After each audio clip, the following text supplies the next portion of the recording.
Good morning, everybody. I'm just checking the microphone's still working. Yes, it is. Today is the last day of the inquiry, and we're scheduled to hear closing statements of the counsel and followed by the appellant. I'm not going to hear any other contributions apart from the closings of the main parties. Before I invite the counsel to make their closing, do either of the advocates wish to address anything? Just got I think one or two housekeeping points. I need to ensure that you received by your case officer a note from Dr. Owen. I did, yes. You did, excellent. And in fact, I think that's the only bit of well, and the transcript as well. That's done. That's already done. That's already done and dusted. I've got record of the transcript and also the note. Excellent. Yeah. Well, that's it, sir, for me. Thank you. Other than to say, I do hope you got out on your site visit on Wednesday rather than yesterday. Yes, the site visit was conducted over both days. Okay, all right. You didn't get too wet. Primarily following the earlier day. Yeah, that's good. So can I just raise one matter while it occurs to me, which is that in terms of the treatment of documents that have been produced during the inquiry, we've been uploading them, as you'll have seen, onto the website with core document references. I don't know whether for the purposes of your report, you want us, once we've finished here, but to convert that into a list of inquiry documents, 1, 2, 3, 4, etc., for the purposes of recording them in the report, or whether you're content for them to have the core document references that they've got at the moment. I think it's going to be sensible to have them as inquiry documents and use the reference number through that. It does no harm having the core document reference as well, but given that they are produced during the inquiry, I think the latter would be better. Well, what we'll do, I think, then is either this afternoon or Monday, we'll just do that. We'll send it across to the appellant to check they're happy with it, and then we'll send it to your case officer. Okay, on that basis, I'm going to invite Mr. Grant to make his closing statement. I'll just circulate that.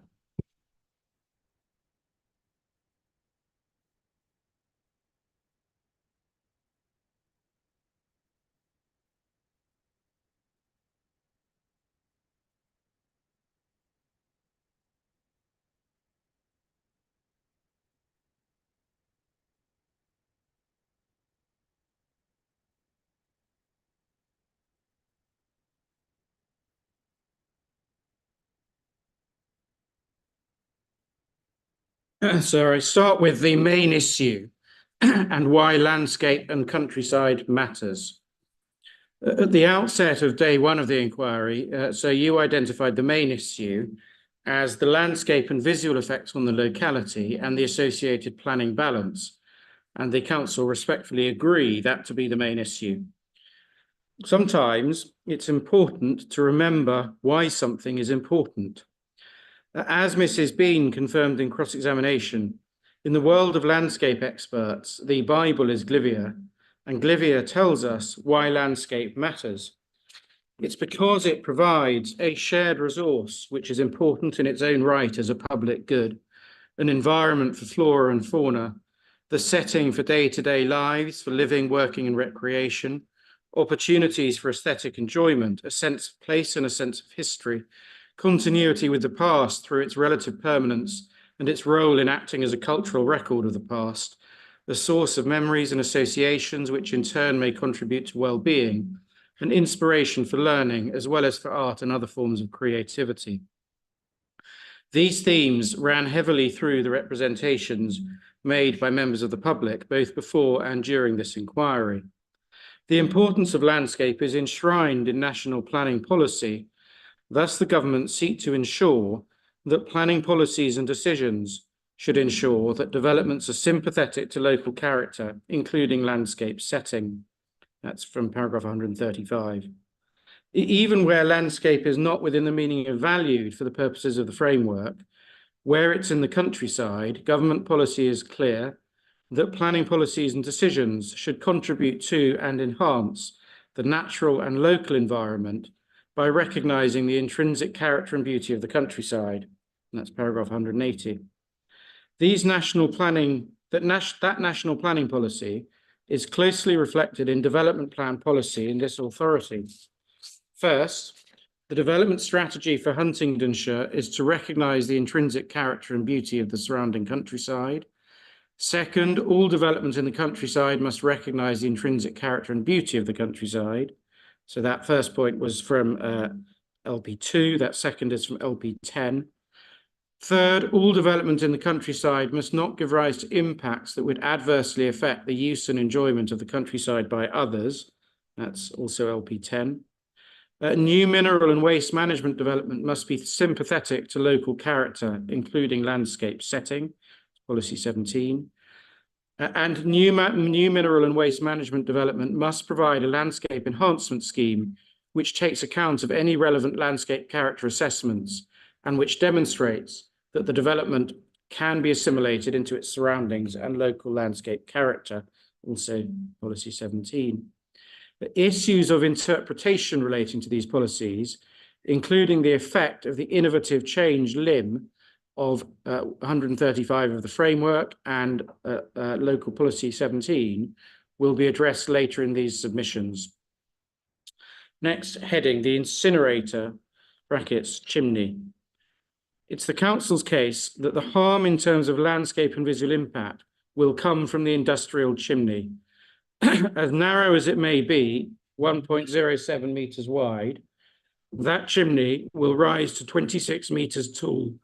That is the equivalent in height of a 9-storey tower sitting on high ground in a generally flat area. Next, landscape and visual impacts, matters agreed. Throughout the history of this scheme, going back 3.5 years to November 2020, the appellant has relied on the expert advice of a landscape architect, Catherine Bean. For the purpose of this appeal, she was put forward by the appellant as its expert witness on landscape and visual impact. A useful starting point is to set out the matters of agreement set out with her in her early in her cross-examination. And there are here 9 points. 1, the site is within the countryside. 2, the site is not in AOMB and is not a valued landscape for the purposes of paragraph 180, and the heritage environment is as described in the landscape statement of common ground. 3, the proposed chimney would be 26 metres tall and 1.07 metres wide. The second highest proposed element in the scheme, that is 12.87 metres tall, the chimney being approximately 200% taller, with the other proposed sheds being 10 to 11 metres high, the chimney being approximately 250% taller, which is broadly the same height as existing buildings on the site. 4, the development would increase the prominence of the site from some viewpoints in the landscape. 5, the presence of the chimney may draw attention to the site. 6, the chimney would be visible in views from north, south, east, and west. 7, the chimney would be visible in views from close and from far away. 8, even once proposed landscaping is at full maturity, the chimney would still be visible in its surroundings. And 9, the topography of the site and surrounding area is set out in the LVIA. The application area sits on a local ridgeline and the ground slopes away to the south, east, and northeast. The next heading, landscape and visual baseline. Mrs. Bean agreed that it's important to start by establishing the landscape and visual baseline. In other words, what is the existing character of the area? So you may have little difficulty in concluding that a 26-metre high chimney incinerator is an industrial feature. So the question which arises is, what is the character of the existing area into which that feature would be introduced? Mrs. Bean agreed in cross-examination, as per her methodology, that the baseline is an essential part of the exercise to establish first sensitivity, second magnitude of change, And third, therefore, the significance of effects. Thus, in the LVIA, she identified compatibility as relevant to the sensitivity of the resource and the degree of change, i.e. whether noticeable or a change in character and appearance, etc., as a key ingredient of magnitude of change. Mr. Reynolds is clear that in his judgment, this is a rural landscape. Mrs. Bean confirmed in her view that it should be regarded as semi-industrial, although she flip-flopped between semi-industrial and semi-rural, and so you may think it was never entirely clear whether she distinguished between the two or not. Either way, her disagreement with Mr. Reynolds relied principally on identifying a series of features which, putting it neutrally for the purposes of these submissions, she treated as non-rural. She agreed in cross-examination that there is a nexus between rurality and the issue of tranquility and remoteness. So turning to these features, noting that many of them were first considered by her in any detail in her rebuttal evidence. And then I say in brackets, even though it did not really qualify as rebuttal evidence at all, and ought to have featured in her main proof, since industrialization of the landscape had clearly and explicitly been identified as an issue in the council's statement of case, and she had already touched on this issue in her main proof. You, sir, may have found it surprising that Mrs. Bean regarded the size of buildings as indicative of whether they are a rural, agricultural, or industrial feature. A building can be very large indeed, but still read as a rural agricultural building. Mrs. Bean agreed that the design and materials of the building are also relevant. She also appeared to agree, perhaps a little reluctantly, with what is frankly obvious, namely that the nature of the activity matters too. This is clear because although she seemed to want to make the point that what goes on inside a building is not relevant, she acknowledged that local people were more sensitive receptors than passing motorists, and that one would expect local people to know what goes on at a local site. Applying the rationale that the design and materials of buildings is a relevant factor, as well as the nature of the activity, so you may think that Mr. Reynolds' approach is more persuasive. The glass houses of Cuckoo Bridge Nursery and a poultry farm are clearly not non-rural features. The design and materials used at existing buildings at the Envar site and the Woodhurst Farm site are rural agricultural in appearance. A caravan site is not out of kilter with a rural landscape. A rugby club is not out of place in a rural landscape. And I pause there to note that at one point Mrs. Bean seemed to be making an adventurous suggestion that rugby posts were a relevant matter for the inspector because of their height. Even at the brick merchants, it's relevant, sir, for you to look at the building and consider whether it is non-rural in appearance. Mrs. Bean relied on water towers some distance away as supportive of tall structures being a feature of the landscape. But as Mr. Reynolds explained, water towers do not read as an industrial rather than rural feature. As for the presence of a local airfield and local roads, so you're invited to consider whether it is realistic to treat these as indicative of a non-rural landscape. In respect to the airfield, Mr. Reynolds made the point in cross-examination that the airfield is on the outskirts of the study area and behind any views towards the Envar site. And so can I just pause there and break away from the script? I think there's been other evidence that it's not in active use as an airfield and that most activity takes place underground. You'll recall that evidence. And so you may think at first that a landscape does not need to be some sort of green wilderness in order to be considered rural. And second, as Mr. Reynolds commented, even if a landscape contains some non-rural features, that does not mean that overall it's not a rural landscape. The assessment of baseline in this case comes down to the assessments made for the purposes of this appeal, because there is no formal localized character assessment document. Mrs. Bean agreed in cross-examination that in assessing a landscape baseline, one goes first to the relevant national character assessment, and in this case, the area is NCA 88, which covers a huge area, then to a district area assessment. In this case, that comprises the SPD. However, as Mrs. Bean confirmed in cross-examination, the study area in her LVIA comprises only 20% of the central Claylands area, and most of the identified key characteristics of the much broader central Claylands area are plainly not material. Mrs. Bean's criticisms of Mr. Reynolds' approach to which of these key characteristics are relevant to this case were manifestly unfair. On what credible basis could he be criticised for not identifying extensive cover of ancient woodland in the northwest as a relevant characteristic when the site is not in the northwest? Yet Mrs. Bean made the ill-judged remark that this was apparently to suit his narrative. Mrs. Bean agreed that it's necessary, as both she and Mr. Reynolds had done, to drill down into establishing the character of the local area, identified in the LVIA as a 4-kilometre radius from the appeal site, since the SPD is only a starting point, as she said in her LVIA.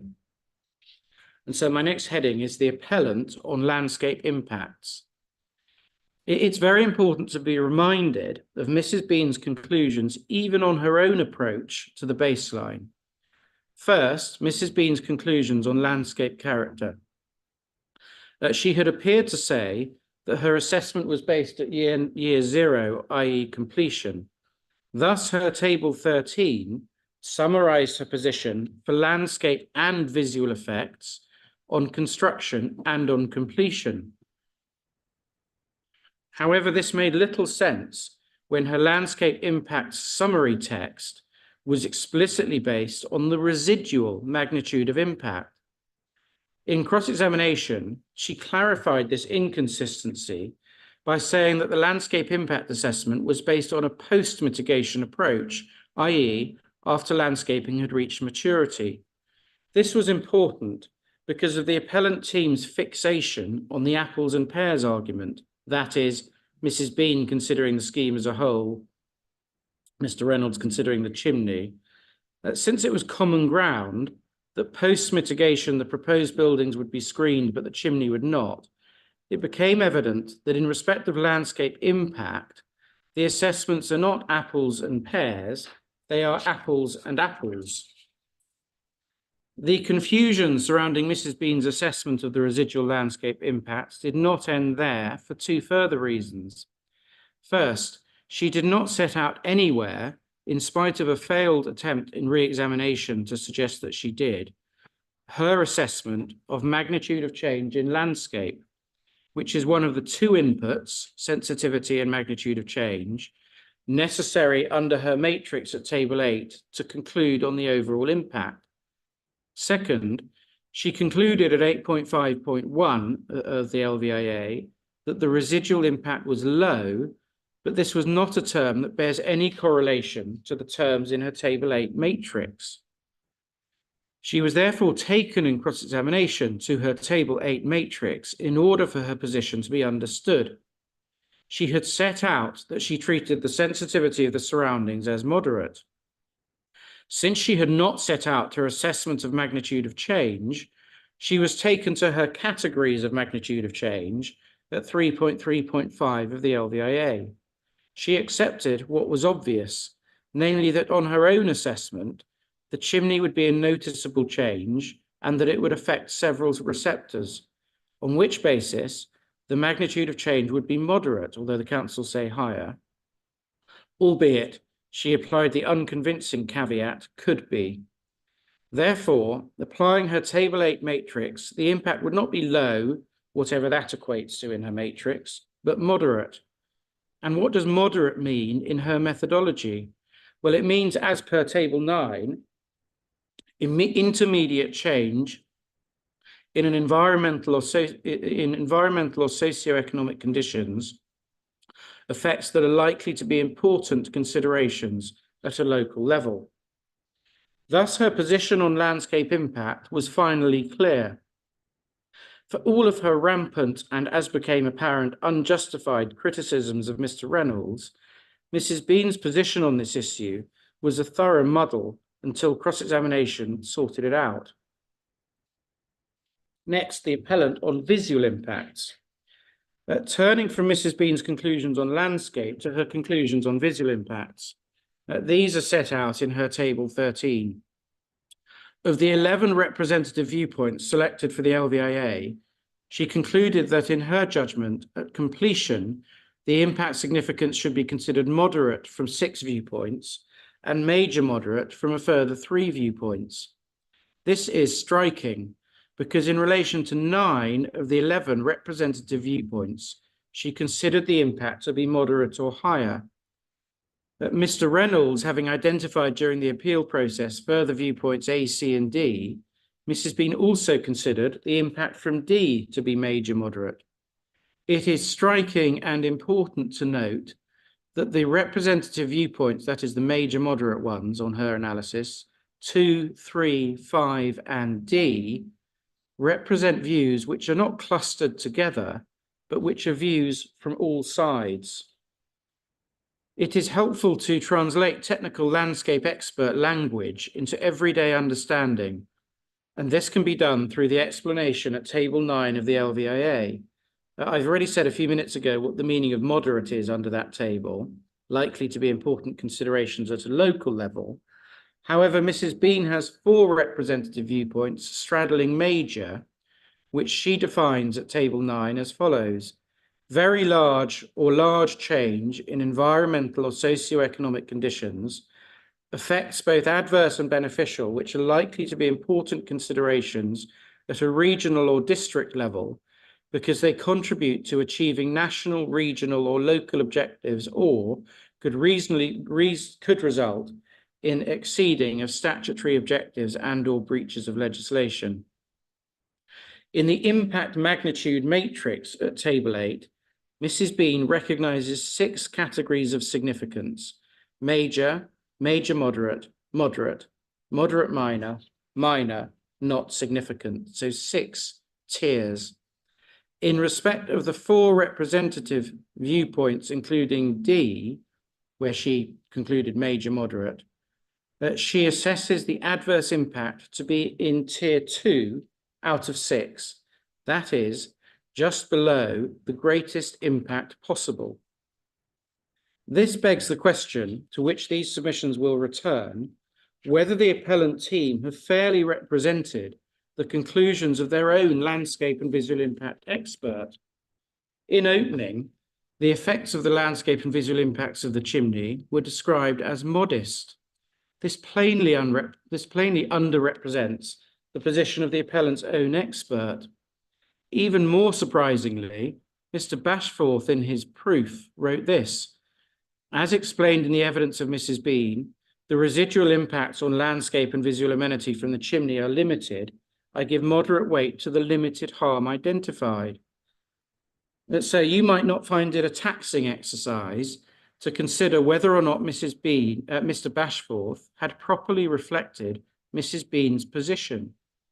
Even on the apples and pears argument in respect of visual impact, about which I say something in a minute, that Mrs. Bean's conclusions simply cannot be characterized in that way. There are 3 further points to make about Mr. Bashforth's approach to landscape and visual harm. So before I do, can I just break away from the text for a moment, just to make the comment, notwithstanding what I'm going to say about the apples and pears argument, that Mrs. Bean, having said, I've assessed the scheme as a whole, at no stage then said, but this is my assessment based just on the chimney. So there are 3 further points to make about Mr. Bashforth's approach to landscape and visual harm. First, he was at pains to say in his oral evidence that he was making his own assessment alongside Mrs. Bean's assessment. Now, whether or not this was intended to give wriggle room for Mrs. Bean's conclusions, it's somewhat puzzling for 3 reasons. First, the appellant has spent 3.5 years relying on an expert in this field, namely Mrs. Bean. Second, Chapter 5 of Mr. Bashforth's proof, which addresses landscape and visual impact, repeatedly sets out that it draws on the conclusion of Mrs. Bean? And third, if he was relying on his own assessment, where is it? You might not, sir, find it easy to identify any meaningful separate analysis by Mr. Bashforth of either the impact on the landscape character or visual impact. My second observation here. In oral evidence, Mr. Bashforth in cross-examination said that having heard Mrs. Bean's evidence, he has not changed his approach to the weight he gave to landscape and visual impact, even though it was clear to anybody listening that Mrs. Bean had effectively acknowledged a higher degree of impact on landscape than had been evident from her LVIA and her proof. In re-examination, Mr. Bashforth was asked in respect of this point, were you here for Mrs. Bean's evidence? And so you might have found his reply unexpected. I was, he said. I must admit, I wasn't following all the going from one table to another table to another table. However, Mrs. Bean's entire analysis was set out in the context of the 13 tables in her LVIA. And for the reasons I've already set out, her position in respect of those tables became clearer in cross-examination.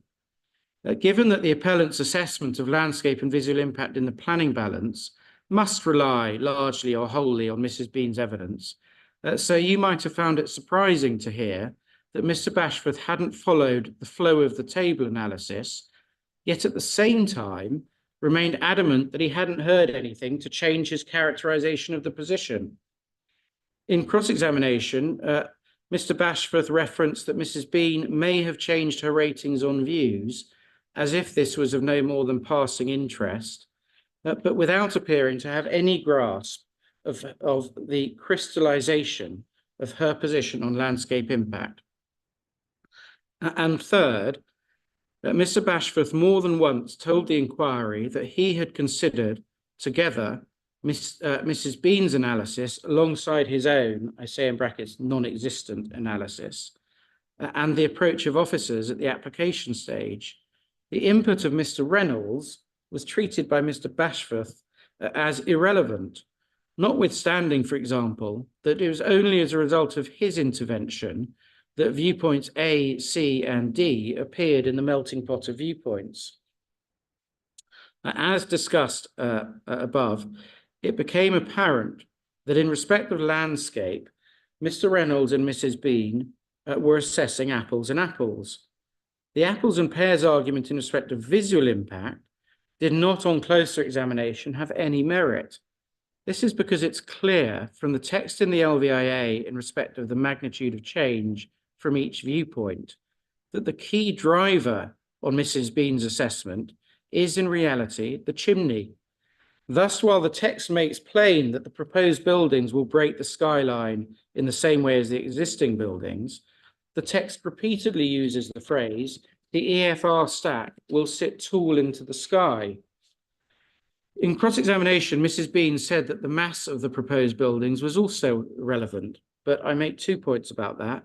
First, in the Type 4 visualizations, Mrs. Bean explained that the buildings would not even have been distinguishable without using purple colouring. And one has to remember here from the technical guidance note that Type 4 visuals are intended to represent the highest levels of accuracy and verifiability. So they wouldn't have been distinguishable without colouring them purple. And second, even if the massing played a role in the magnitude, so you might think from the text in the LVIA and Mrs. Bean's oral evidence that it's clear that the key driver of change in the viewpoints would be the chimney on account of its height. Therefore, even on Mrs. Bean's analysis, the extent of harm is clear and is not fairly represented in the appellant's planning evidence. Mr. Bashforth, in his proof, wrote that the chimney would have little, if any, impact, landscape or visual impact. And so you will no doubt consider whether that even remotely aligns with the appellant's own expert evidence on that issue. And my next heading is the Council on Landscape and Visual Impacts.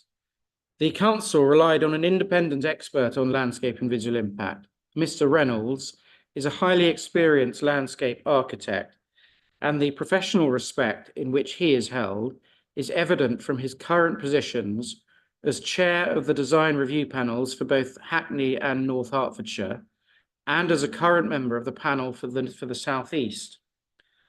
Mr. Reynolds told the inquiry that he was instructed in late November 2023 and first visited the site in early December. On the 9th of January, after the intervention of the Christmas break, through a draft statement landscape of common ground, he identified to the appellant 4 additional viewpoints, which he described, and then pinpointed on a ZTV provided the following day. Mrs. Bean had inaccurately provided the impression that these viewpoints had been introduced on the 16th of January. But they were introduced and identified a week earlier. It was the photographs that were provided on the 16th. So you'll see at footnote 26, there's a very long footnote, which I needn't read out. But the point that it's making, lest the appellant has anything to say about it in closing, is it's distinguishing between the counsel having sought in advance of the proofs to identify that issue to the appellant, compared to the approach that was taken by the appellant in respect of Mr. Othen's technical report, which was a secret until the exchange of proofs.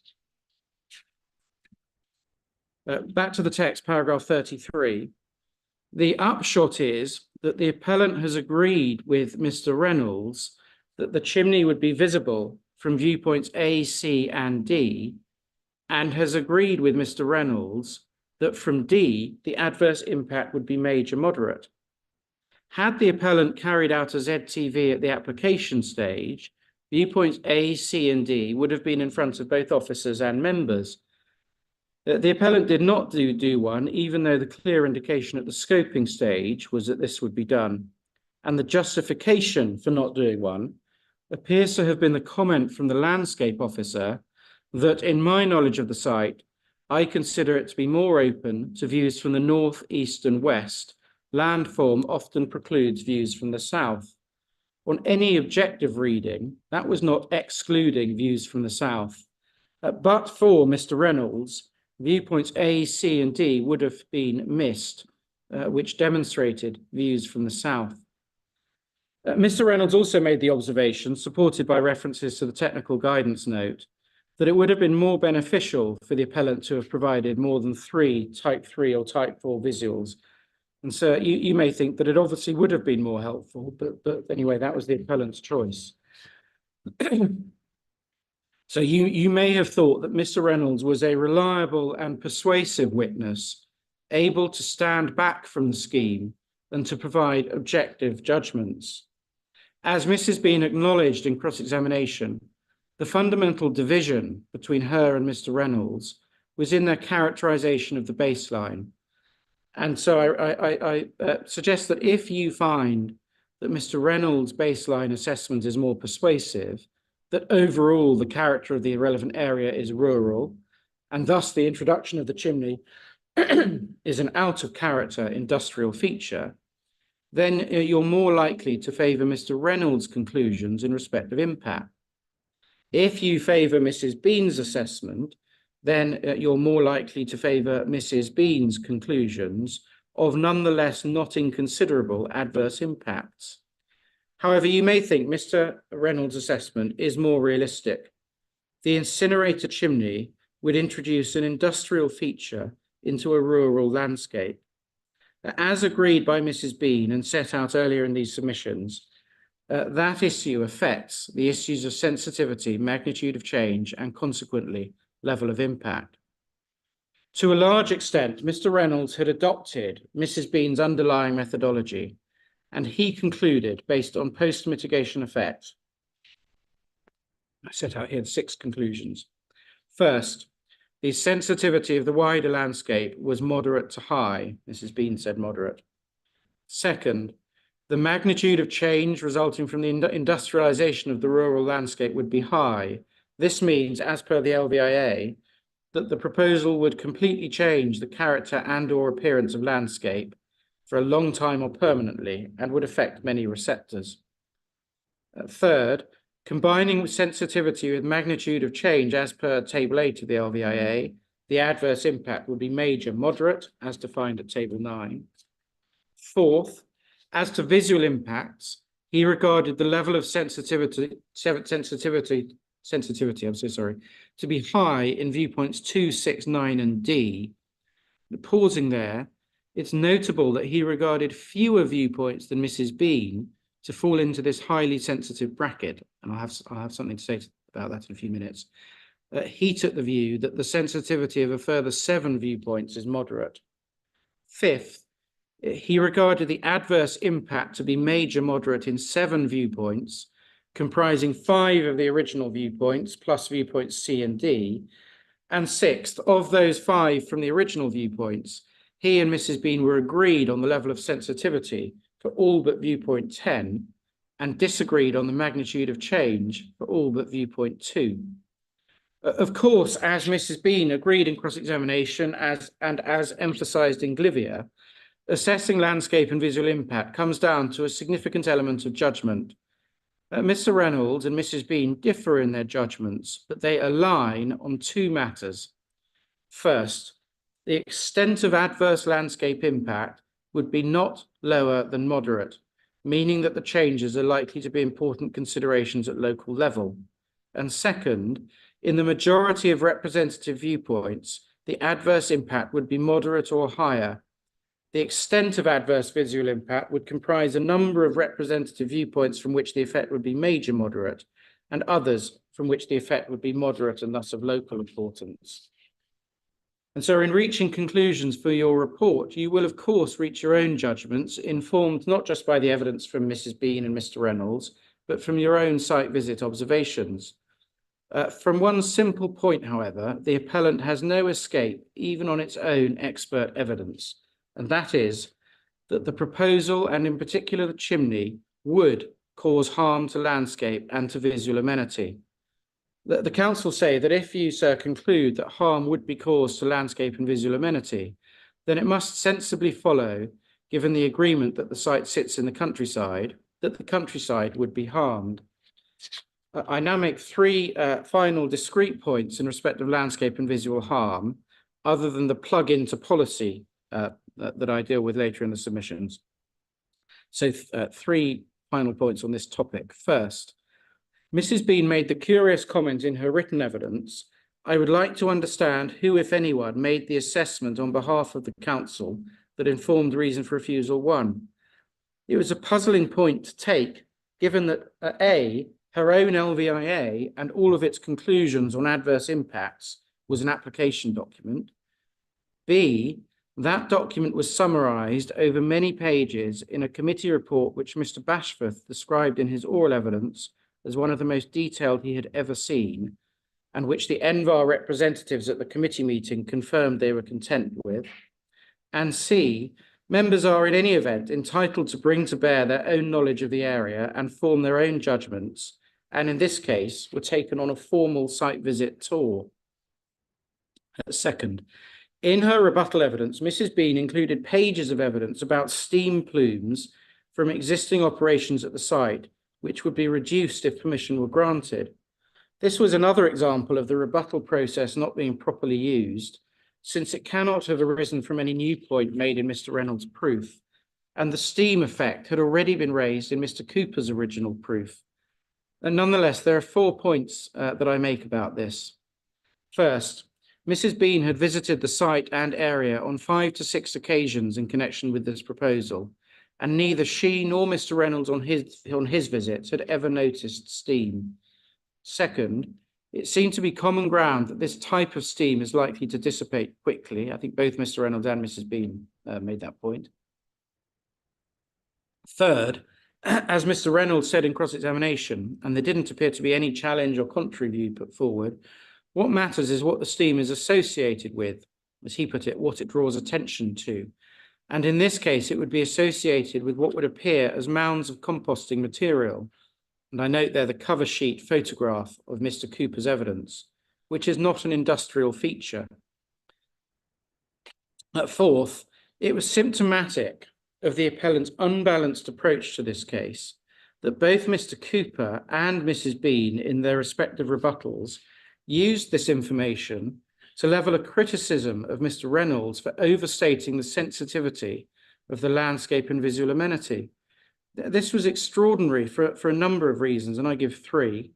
First, because Mrs. Bean and Mr. Reynolds took the same view of the sensitivity of the site and were effectively half a band apart on the sensitivity of the surroundings, and Mrs. Bean found more visual receptors to be highly sensitive than Mr. Reynolds, yet it was not suggested by Mr. Cooper or Mrs. Bean that she too, in those circumstances, had overstated sensitivity. Second, there was no suggestion from Mrs. Bean that she was therefore downgrading her sensitivity assessment. And third, quite why Mr. Cooper, the head of compliance at NVAR, was expressing judgments on matters of landscape sensitivity, only he knows. The third and final of what I refer to as the discrete points. Mr. Bashforth expressed the opinion in his proof that the proposal complies with what the SPD seeks. However, in cross-examination, he was taken to the purposes of the SPD, which include the conservation and enhancement of the landscape's distinctive qualities and minimizing the impact of new development on the surrounding area through successful integration. Mr. Bashforth was asked in cross-examination if the inspector concluded that the proposal would cause harm to its surroundings, would it be doing what the SPD seeks? And so you may think it obvious that in those circumstances, the proposal would not be complying with the very purposes of the SPD, but Mr. Bashforth was simply not having it. I move away now from landscape and visual impact to the perception of harm to health and well-being. These submissions now turn to the perception of harm to the health and well-being of local businesses and residents. This matter, originally the subject of reason for refusal 2, was not advanced as a reason for refusal, nor do the council, through Mr. Whitehouse, suggest that the proposal should be refused on this basis, but instead raise it as a material consideration in the balancing exercise. In the weighing exercise, Mr. Whitehouse attributes it limited weight, which is the lowest band in his scale above nil. It became apparent during the evidence of Mr. Bashforth that the appellant finally accepts that this matter is a material consideration, having refused to agree this through the statement of common ground. So you'll recall we had to put it in two separate ways in the matters of disagreement. Dr. Owen was quite wrong to suggest that in raising this matter in the way that they do, the council was waiving its findings in respect of the technical scientific evidence. It's the fact that the council did and do accept that the risks are within acceptable tolerances, which explains why the point is identified as a perception. So you may have little difficulty in concluding that the perception exists, because you'll have seen the representations made in writing and by members of the public at this inquiry. These submissions don't rehearse those representations, but you're respectfully referred to Mr. Whitehouse's proof, where he seeks to group the various concerns in the following 4 categories. The perceived impact of consumptions of dioxins through food grown in the local area, the perceived impact of the development on children attending Silks Farm Nursery School, perceived waste processing effects on health, and perceived impact of traffic movement on noise and air quality. Many oral representations were made at this inquiry, and evocative examples of the real local concerns came from Mr. Bluff, a local egg producer, on day 1, and from Natasha Marco on day 6 on behalf of the nursery. And so you've been referred to the case of Smith, from which one can draw the approach that there must be some reasonable basis, but that is widely drawn, as Mr. Bashforth accepted in cross-examination, and that falls short of evidence demonstrating that the risks stray beyond acceptable tolerances on the technical scientific evidence. No matter that the council accept that the risks are within acceptable tolerances, members of the public would have seen or were able to see the response at the application stage by the UK Health Security Agency that it's not possible to rule out adverse health effects from the incinerators completely, and indeed Dr. Owen's own evidence, which cannot eliminate the risks, however small they are. And one thing that was very clear from Dr. Owen's oral evidence was that, helpful as she was endeavouring to be, the science itself is highly complicated. Mr. Whitehouse identified the first part of paragraph 193 of the framework as relevant, including that planning decisions should ensure that new development can be integrated effectively with existing businesses and community facilities. He was not relying on the subsequent agent of change part of the paragraph, even though Mr. Bashforth seemed to think he was. Finally, on this topic, as to weighting, there appeared in the end to be not a chasm between the weighting applied by each of Mr. Whitehouse and Mr. Bashforth. Mr. Whitehouse's weighting of limited was consistent with the approach taken by inspectors at the Northacre Energy Inquiry and the Merchant Park Inquiry. And in the Northacre Inquiry, notwithstanding that the inspector found there to be no objective justification, he nonetheless gave the perception of harm to public health limited weight. And Mr. Bashforth oscillated on weight from very little in his proof to less than limited in his rebuttal to slight in oral evidence. But he appeared to accept in cross-examination that since the band above nil on his scale was limited, that as he didn't give the matter nil weight, it had to fall within the limited band. My next topic is conflict with the development plan. It's the council's case that the proposal breaches policies LP2, LP10 and policy 17 of the development plan. These policies include a reflection of paragraphs 135C and 180B of the framework. Specifically, 135C is mirrored by policy 17F, save that 17F says must and 135C says should, but it doesn't appear to be suggested by either party that there's a material difference in that. And 180B is mirrored by LP10 with the same must-should observation, and in the strategic policy at LP10. It's the council's case that these breaches render the proposal in conflict with the plan overall, and the appellant accepts through Mr. Bashforth that it's not a numbers game, i.e. how many policies are breached and how many aren't. And there are some matters of interpretation of these policies to address. First point, policy 17F includes the words while not preventing or discouraging appropriate innovation or change. And so if you're satisfied, subject to the landscape visual harm issue, that the proposal amounted to appropriate innovation or change, that does not mean that the policy should be read as if the requirement to be sympathetic to local character, including landscape setting, is removed. And Mr. Bashforth accepted in cross-examination that part 2 of 17F and equally 135C does not trump part 1. Second, policy 17H relates to the requirement for a landscape enhancement scheme to demonstrate that the development can be assimilated into its surroundings and local landscape character. In this case, it's common ground that the landscape enhancement scheme cannot screen the chimney or its upper parts. And it's obviously an issue between the parties based on the landscape and visual impact evidence, whether or not the development, and in particular the chimney, would be assimilated. It's difficult to see how a development which both parties agree would result in adverse effects, i.e. harm, to the surroundings and landscape character, can at the same time be said to assimilate with it. Third, if a scheme harms its surroundings in terms of landscape and visual impact, it's difficult to see how it can sensibly be argued that the proposal is at the same time sympathetic to local character, including landscape setting. Fourth, the appellant appeared to suggest through cross-examination of the council, though their position was less clear through the evidence of Mr. Bashforth, that LP10B and the equivalent wording in LP2 should be read on the basis that a scheme should recognise the intrinsic character and beauty of the countryside only as far as possible. Such an approach provides gloss to the policy, but which is simply not what the policy says. The hypothetical scenario was put to Mr. Bashforth in cross-examination of a scheme which by its nature could not recognise the character and beauty of the countryside and cause substantial damage to it, and whether such a scheme would not fall foul of 180B.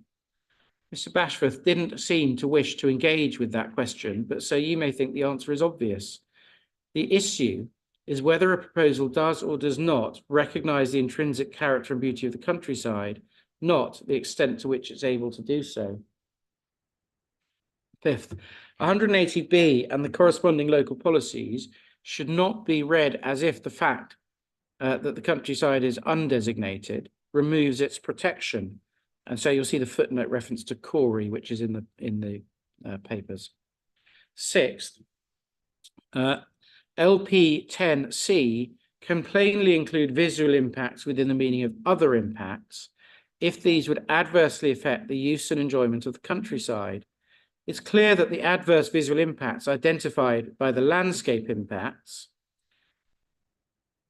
sit hand in hand with use and enjoyment of the countryside, for example, where these impacts affect public rights of way. The appellant, through Mr. Bashforth, takes a contrived approach to the interpretation of the policy based on his interpretation of the supporting text at 4.113.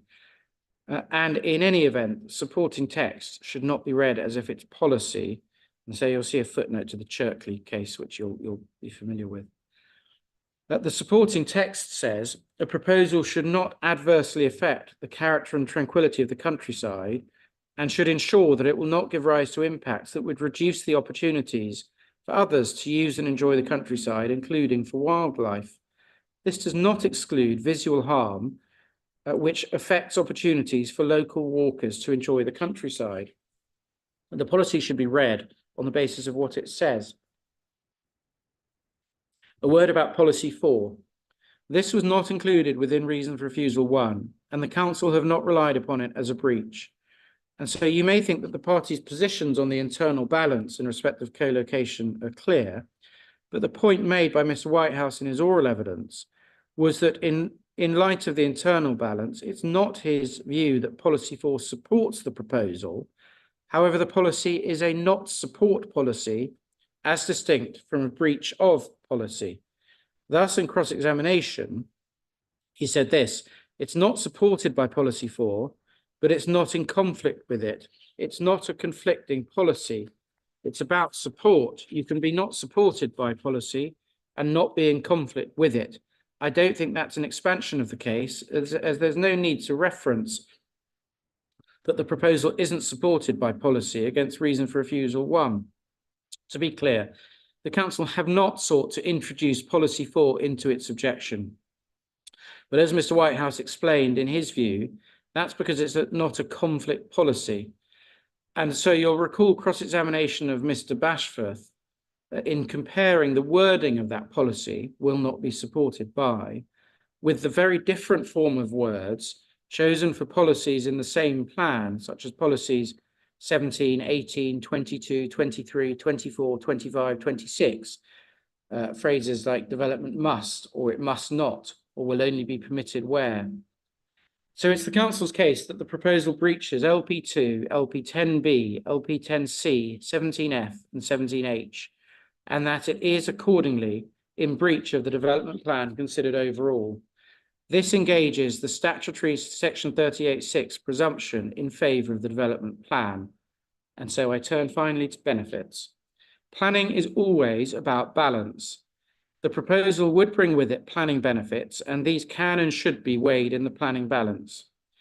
In the appellant's statement of case, the benefits were encapsulated as follows. First, optimising the use of previously developed land and assist net waste self-sufficiency, and analysis of this benefit within that document included consideration of need. Second, provide processes that move waste up the waste hierarchy. Third, help to support the transition to a low carbon future. Fourth, deliver efficiencies and sustainability benefits from co-locating waste facilities together. And fifth, job creation. In Mr. Bashforth's proof, he listed the benefits as above, save that he made no reference to need, and he also considered the benefit of biodiversity net gain. All of these benefits have been treated as benefits by the council. Mr. Bashforth made the unjustified claim that members had no proper appreciation of the benefits. That claim was baseless. He himself described the officer report as one of the most detailed he had ever seen. It was nearly 200 pages. It identified the benefits by bullets within the overarching planning balance section, but that has to be read in the context of the many pages of analysis set out earlier in the report.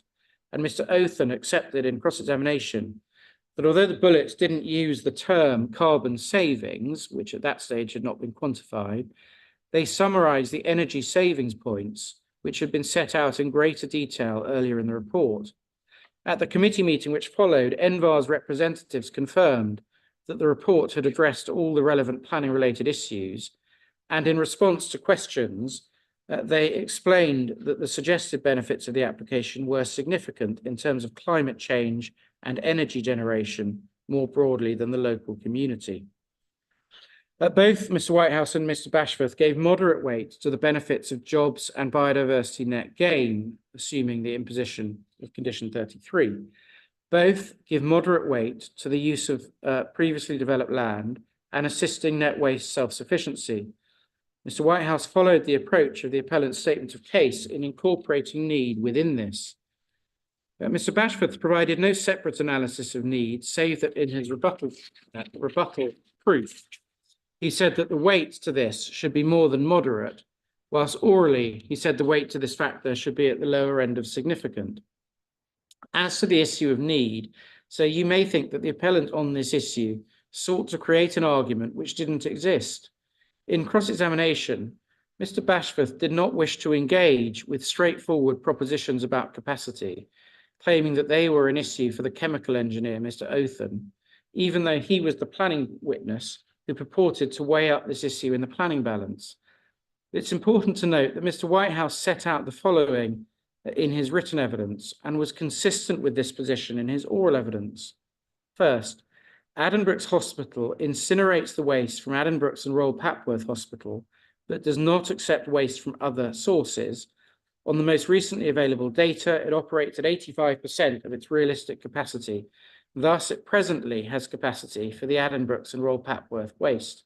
Second, the other Cambridgeshire and Peterborough hospital trusts currently send their waste further afield, and Mr. Whitehouse made an assumption in the appellant's favour that this was because of a lack of suitable local capacity.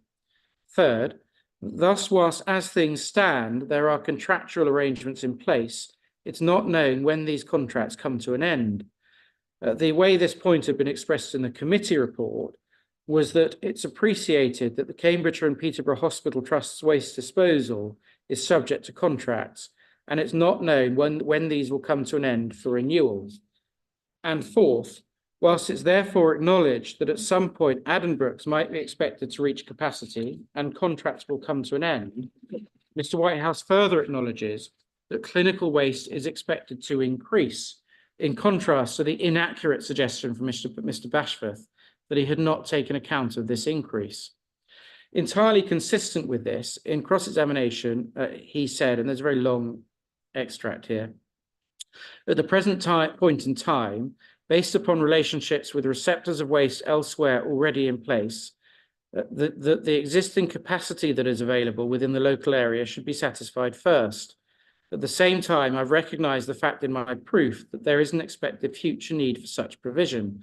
I do prescribe weight to need, a beneficial weight to need, so it's not as if I'm disregarding that the contribution that the site could make, but I've qualified it in the context of existing operational capacity and existing, what I've assumed to be existing, contractual relationships with disposable waste outside the region. It would be meeting a need that is a proportion of the amount that this UNOMIA report suggests could be processed more sustainably at this facility, and it would be taking a proportion of the expected future need that I refer to in my proof in the future. The appellant has suggested, through Mr. Cooper's rebuttal, I move away now from need onto co-location. The appellant suggested through Mr. Cooper's rebuttal that Mr. Whitehouse has not taken into account the full co-location benefits. However, that suggestion fails to understand Mr. Whitehouse's approach, as explained by him in examination in chief. In his proof, he referred to the common ground co-location benefits. In the statement of common ground, the parties agreed that the co-location benefits are as set out in the officer report at paragraph 9.32, and it goes on to refer to paragraph 9.33. Paragraph 9.32 then itself refers to section 3 of the report. Mr. Whitehouse confirmed in his evidence in chief that all of those co-location benefits identified in table 1 of Mr. Cooper's rebuttal were identified in those sections of the report. Once again, Mr. Bashforth, when asked about this in cross-examination, seemed not to have followed that evidence, but the position is clear from Mr. Whitehouse that he took into account the full array of co-location benefits being claimed. In respect of moving waste up the waste hierarchy, carbon savings and co-location benefits, Mr. Whitehouse attaches moderate weight to each. He has pointed out a number of factors, so-called counterbalancing factors, which he has considered in the exercise, and I set those out now. First, the increase in capacity disincentivizes reducing the amount of clinical waste that is generated. Mr. Othen in cross-examination agreed that the NHS clinical strategy published in 2023 sets out in the foreword that the best waste management practices reduce waste, improve compliance, and can lead to significant cost savings from lower waste volumes. Improving waste segregation could reduce incineration requirements by 35%, and a key theme of the strategy is to reduce the volume of waste. The Climate Change Committee report continues this theme. It says the continued growth in the use of energy for waste plant is undermining efforts to reduce emissions.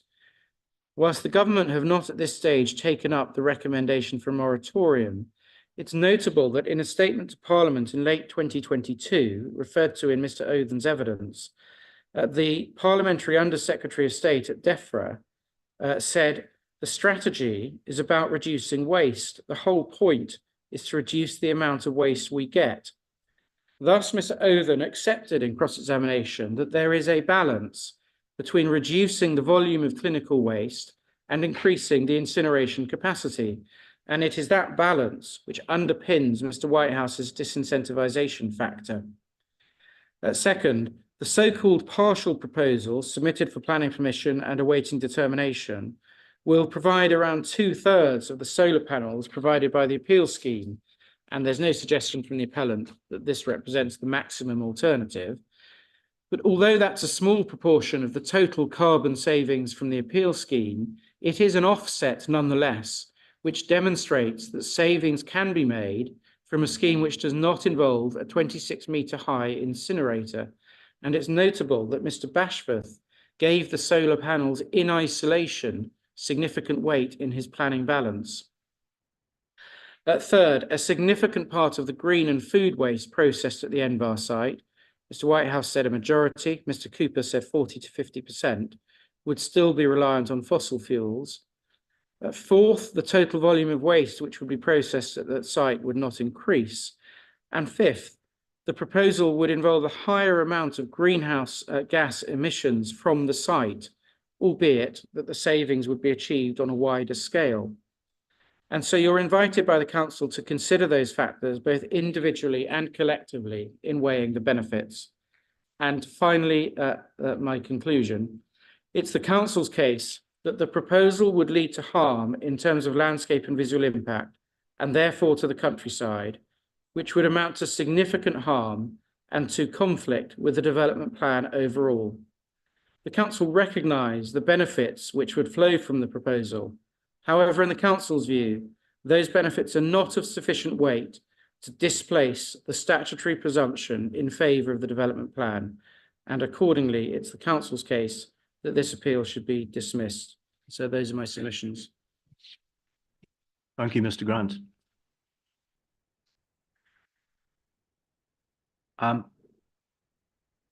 Mr. Burton, would you appreciate a pause or not? I'm very happy to proceed if you are. I am, yeah, yeah. So, okay.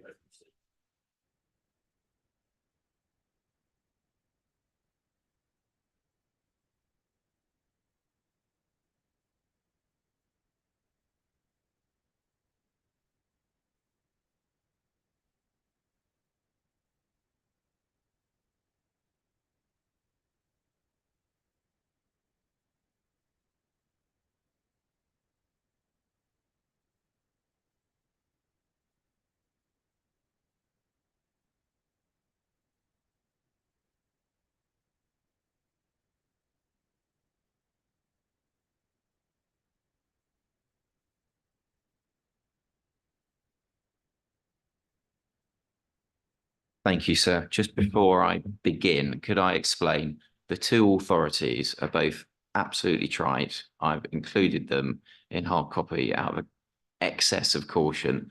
One referred to by my learned friend as well in his closing. The other you'll have seen a million times. Anyway, just they are there for completeness. So just in terms of approach, I'll explain what I'm going to do. I'm going to read the closing. There are lots of footnotes. I'm not going to read the footnotes. I will take them, I hope, if it's right, as read. Where I add to the closing, and I do have some points I'm going to pick up from a learned friend's closing, I'll make absolutely clear that's what I'm doing, and I will go very slowly to allow you to write on the document. It's why the document is, I wish of course it wasn't, but it's why the document is printed only single-sided, so you have plenty of space to write on the blank pages should you wish to do so. Thank you, sir. So I will now close for the appellant. I'm so sorry. There's only one, as it were, that could be considered spare, which is sat on Mrs. Fitch's desk.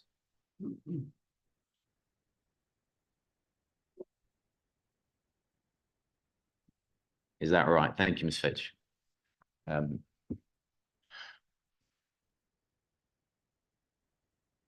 Please continue. Thank you, sir. Sir, in opening this inquiry, the appellant advanced a number of propositions, all going to the fundamental test set by Section 72 of the Town and Country Planning Act 1990 and Section 38(6) of the Planning and Compulsory Purchase Act 2004. Each of those propositions has been made out, and it is submitted decisively so. This closing will now reflect upon matters with the benefit of the evidence now heard. But before doing so, an observation. As anticipated at the outset, much time has been spent at the inquiry exploring the main inquiry issue concerning effects on landscape and visual amenity and relating to the one reason for refusal that the County Council still pursues, reason for refusal 1. Equally, again, as anticipated, considerable time has been spent in relation to the perception of harm issue that led to the County Council no longer pursued reason for refusal 2, which perception of harm the County Council still advances as a material consideration, but one it accepts as no support from development plan policy, nor necessarily from the science.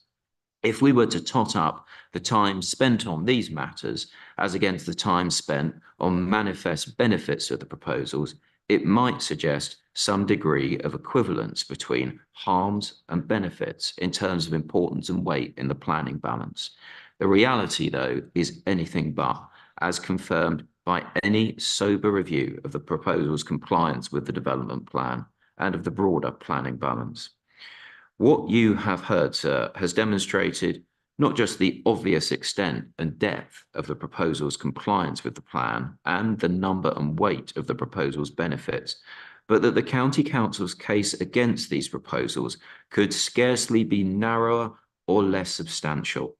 A case concerned entirely with a chimney measuring 26 metres high by 1.07 metres wide in grey tone, as to which chimney the County Council acknowledges it would be a slender feature, with colour, materiality, the least obtrusive and secured by condition. 2, the County Council acknowledges that, along with the proposals as a whole, it has been designed so as to, as far as possible, be sympathetic to and assimilate with its surroundings, and to respect the intrinsic character and beauty of the countryside. It is, in short, in design terms, the best it can be. And 3, whilst some interested parties allege the chimney will cause harm to health/well-being, and the members of the County Council's Planning Committee certainly associated it with that, the County Council now accepts it would do no such thing. The County Council's evidence marries this slim case against the proposals with an approach to the benefits that is, unfortunately, often plain irrational. These proposals are a paradigm example of sustainable development that accords with the development plan taken as a whole and which the County Council ought to have approved without delay in accordance with the advice given by the experienced officers who assess the application and all expert statutory consultees, rather than forcing the appellant to fight on appeal. To deal with the county's waste sustainably, and indeed the country's, but to deal with the county's waste sustainably and address the climate crisis, it is respectfully submitted there was only one reasonable response available to the County Council to grant. This closing, sir, now turns first to the principle of development set in the planning context of the site and its location, and consideration of the proposals against the sweep of development plan policy, before addressing the specific points against the proposals raised by the County Council, again in context, and then turning to the benefits and the planning balance. In the process, I will pick up certain points made by interested parties. However, as to that, and as to all matters generally, the appellant relies upon the evidence now heard. So I turn, sir, to the principle of development and consideration of the proposals against the sweep of policy. Both local and national policy/guidance and legislation seeks sustainable waste management development as part of the effort to tackle the climate crisis and broader environmental goals, as well as setting highly pertinent climate change goals.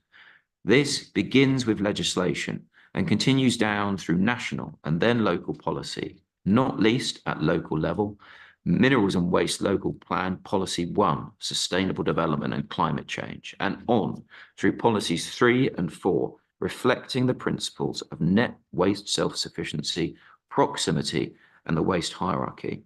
County Council officers were well aware of this, noting in the officer report to committee at 8.2 that at national level, there is a raft of legislation, policy and targets which seek to deliver more sustainable waste management and protect the environment, then proceeding to work carefully through the local level policies that reflect this.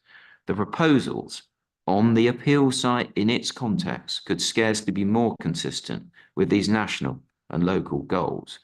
So I turn to the appeal site in its context as a subtopic.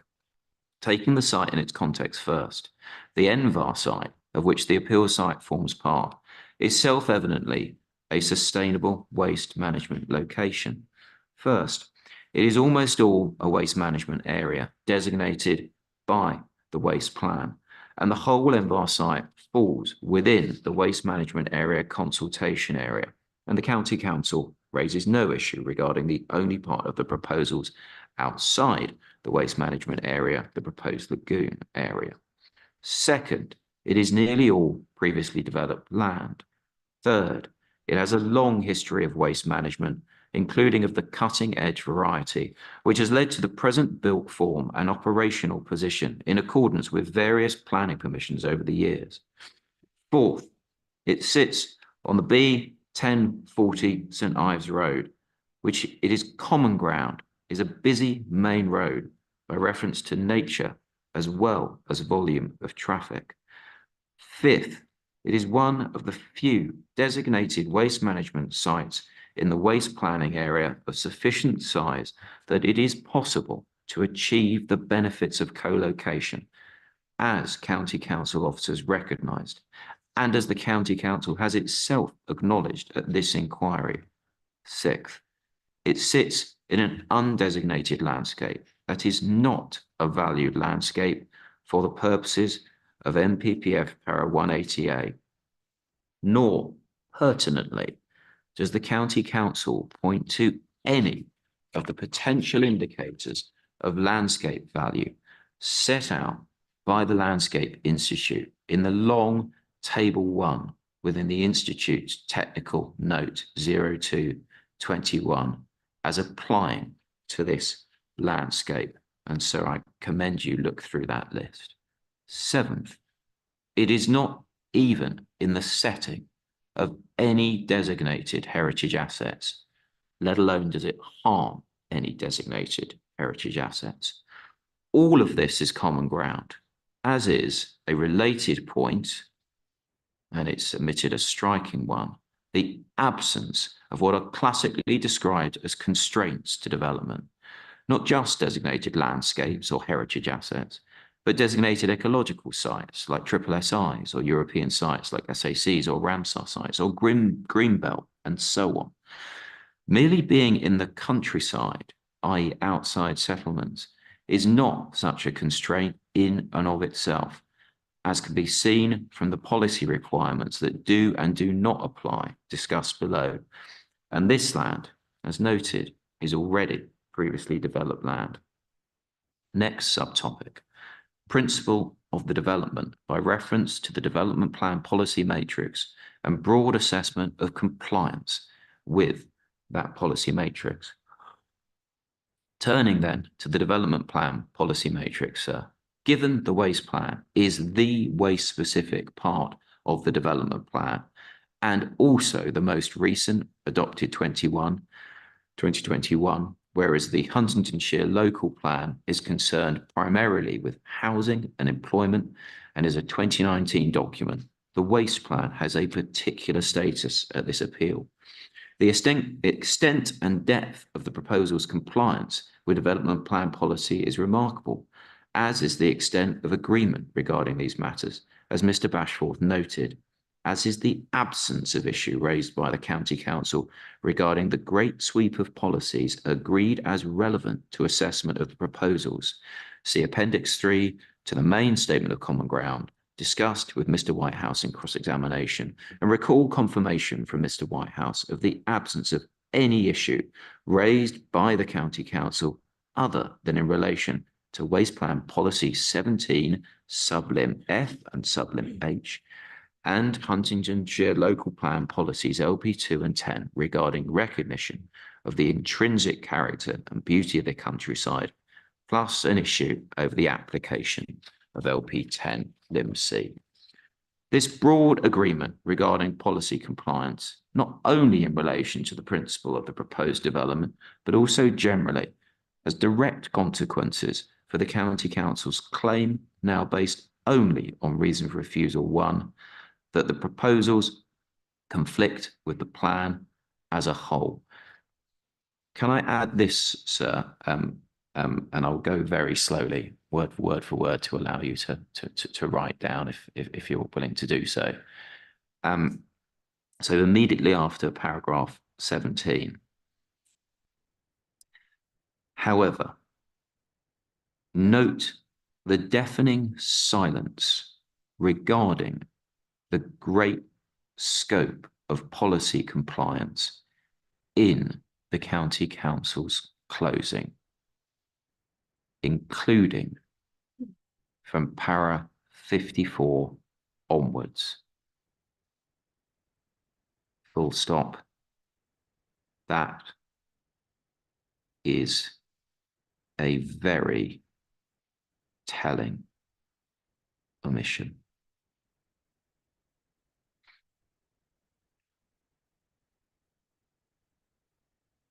Thank you, sir. I continue. As to why the proposals enjoy the depth and breadth of policy support as to the principle of development, see the evidence, but it is worth recapping what the proposals, which are agreed as embodying appropriate waste management innovation relevant to policy, will do.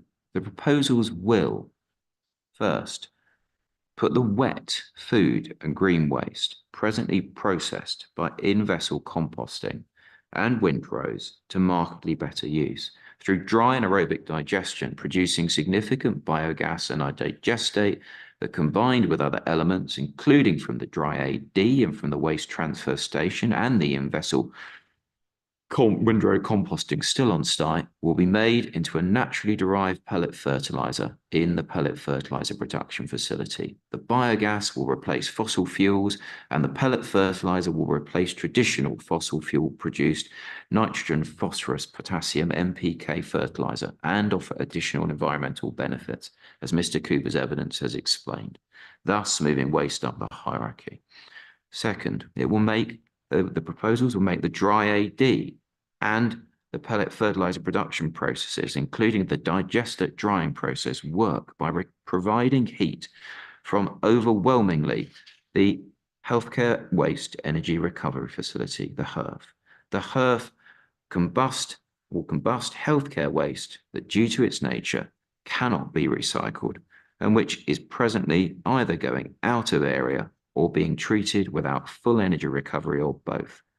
Third, through the HERF, we'll see the healthcare waste kept in area, so supporting net waste self-sufficiency and the proximity principle, and addressing an identified present local capacity need of some 15,500 to 24,000 tonnes per annum.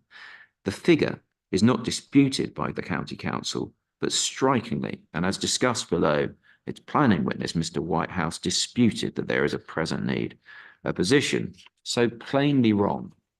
His own counsel, my learned friend, questioned it and called for a transcript of the relevant day 2/day 3 evidence, which transcript confirmed Mr. Whitehouse's denial. Further, by the HERF recovering its energy, the healthcare waste will be put to notably more productive use than the baseline position, thus also moving waste up the hierarchy and aligning with national support for recovery of energy from waste that cannot be recycled. As discussed below, moving healthcare waste up the hierarchy is something else the County Council's evidence failed to account for when considering waste hierarchy benefits. And through the above co-located processes, plus in the scheme of things, relatively modest contribution from installation of rooftop solar PV, the proposals will reduce greenhouse gas emissions by what Mr. Othen calculates as some 40,000 tonnes of CO2 equivalent per annum. The around 40,000 tonnes per annum figure, which is not disputed, is a radical reduction equal to the carbon footprint of some 28,000 Cambridgeshire residents per annum. It is such a significant win in the struggle to address climate change, in accordance with Waste Plan Policy 1, that it is submitted. It would require the most overwhelming harm placed on the other side of a set of scales to outweigh it. The County Council, however, through Mr. Whitehouse, gives it a frankly derisory and inexplicable moderate weight, not significant, let alone very significant on his scale, and only one up from limited. The proposals will also allow for the biogas produced to be used to fuel the appellant's fleet, displacing diesel, which Mr. Cooper has explained, but which Mr. Othen, conservative throughout in his assessment, has not allowed for. They will make the existing biomass and waste transfer processes more efficient by placing them undercover in modern buildings, reducing biogenic energy spent on drying wood chip and allowing for mechanization of waste transfer, so reducing the use of diesel-powered mobile plant, bringing further, again unquantified by Mr. Othen, in a further example of conservatism in his calculations, bringing further greenhouse gas reduction benefits, as well as broader environmental benefits, e.g. noise, dust, odour. They will reduce call on the potable water grid, bringing further, again unquantified, greenhouse gas reduction benefits. They will allow for machinery, both fixed, such as the reception building shredder or the screener at the end of the IVC/windrow process, and mobile, such as the windrow turner, to be powered by electricity or biogas rather than diesel, bringing further, yet again unquantified, greenhouse gas reduction benefits. They will create permanent jobs as well as construction jobs and the inevitable increase in indirect jobs assisted by the appellant's local first policy. They will improve biodiversity, significantly so, in the process making positive improvements to landscape, in particular through tree belts. And by reducing the quantity of waste going through the IVC/windrow process, they will not only reduce greenhouse gas emissions noted above, but will also reduce broader environmental impacts such as odour, noise, airborne dust, detritus, and steam plumes. A discussion of these various items as benefits follows later, sir, including consideration of the logic or otherwise in the County Council's approach to them. In policy compliance terms, though, they are unimpeachable, not merely against the overarching goals set by Waste Plan Policy 1, but also those underpinning Policy 3, both by more productive use of waste in the dry AD and pellet fertiliser processes, and by more productive use of healthcare waste and meeting an existing local capacity need. They will also achieve a remarkable example of integration of waste processes through co-location. Consider Sir Mr. Cooper's rebuttal table 1 and his approved Appendix 6 flowchart alongside the proposed site plan, all of which you'll recall he walks you through in his evidence in chief. This being relevant, of course, to Waste Plan Policy 4. And equally, in NPPF terms, it's hard to think of a more effective use of this land. See Chapter 11. As for Waste Plan Policy 4, it is common ground. The proposals fall to be considered against the Policy 4 Waste Management Facilities co-location limb, rather than the Policy 4 Waste Management Facilities rural areas limb, and that their integration means they enjoy particular support under the co-location limb, subject to the internal development plan balance test then set by the policy under that limb. Quotes, proposals for co-location will not be supported if the benefits do not outweigh the harm when assessed against the wider policies of the development plan. The planning witnesses are agreed. Under this internal development plan balance test, one looks to the other development plan policies to ascertain whether there is harm, and then whether it is such that the benefits do not outweigh it. Given the reasons for refusal, it is of great significance, then, that the County Council does not advance a case against the proposals under surviving reason for refusal 1 in relation to the Policy 4 internal balance test, whereas the County Council did exactly that in reason for refusal 2, when the bare majority of the members of the Planning Committee resolved upon the 2 reason for refusals, and that remained the County Council's position until the decision to no longer pursue that reason for refusal 2. Contrary to the suggestion made by Mr. Whitehouse and pursued in cross-examination of Mr. Bashforth, and I add, sir, and in the County Council's closing,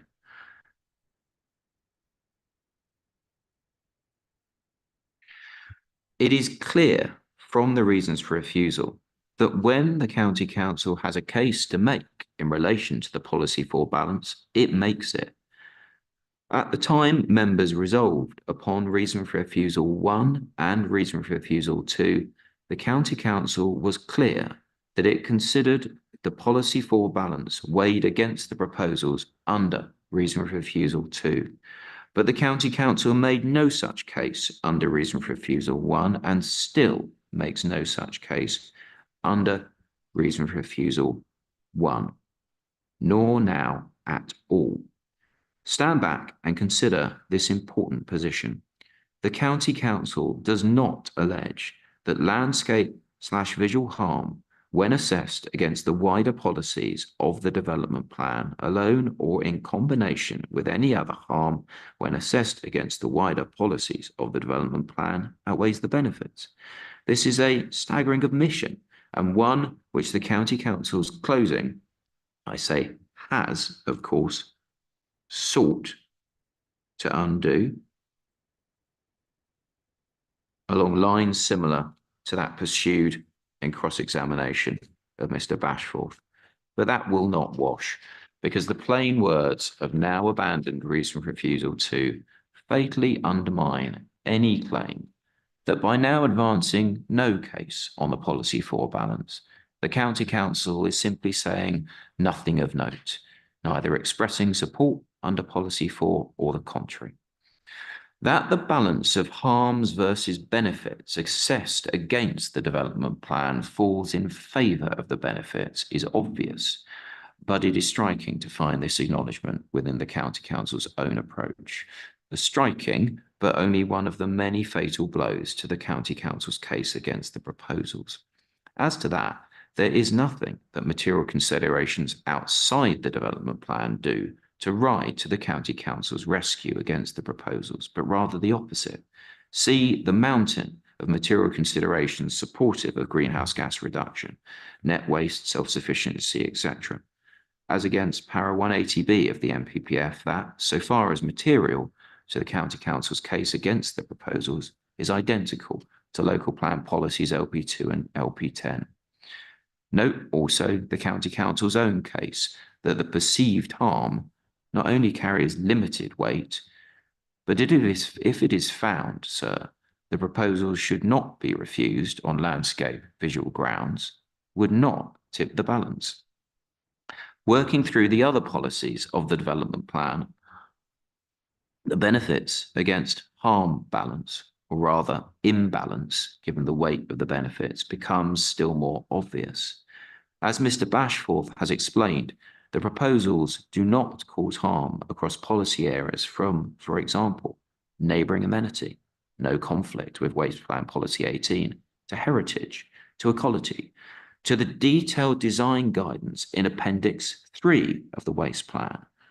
Like all the others confirmed by Mr. Whitehouse in cross-examination, but note, plainly undermining the County Council's claims of conflict with Policy 17F and H, of which more below. Turning to the local plan, as Mr. Bashforth has also explained, and as is agreed, the proposals, due to the appellant's existing operational site, fall within the first limb of Local Plan Countryside Policy 19. As a consequence, they enjoy straightforward support under that policy. They are not, and see Mr. Bashforth's proof and chief and cross-examination, subject to any binary test concerning harm to their surroundings, against which they would fail in the event of a finding of landscape/visual harm, just as they are not subject to NPPF para 180A. So I have an addition here, if you wouldn't mind. I will go slowly. Note that CCC closing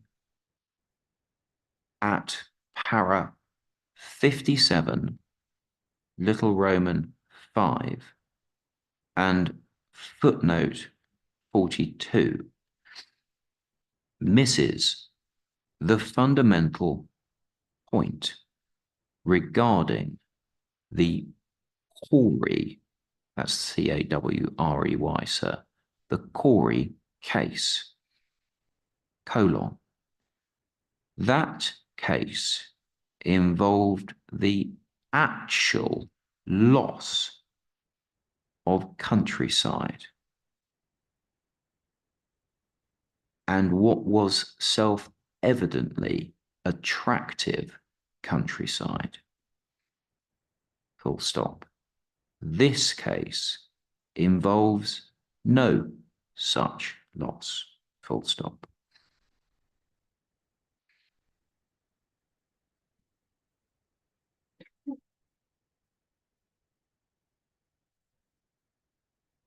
I add in brackets, sir, it was going to be built on, close brackets.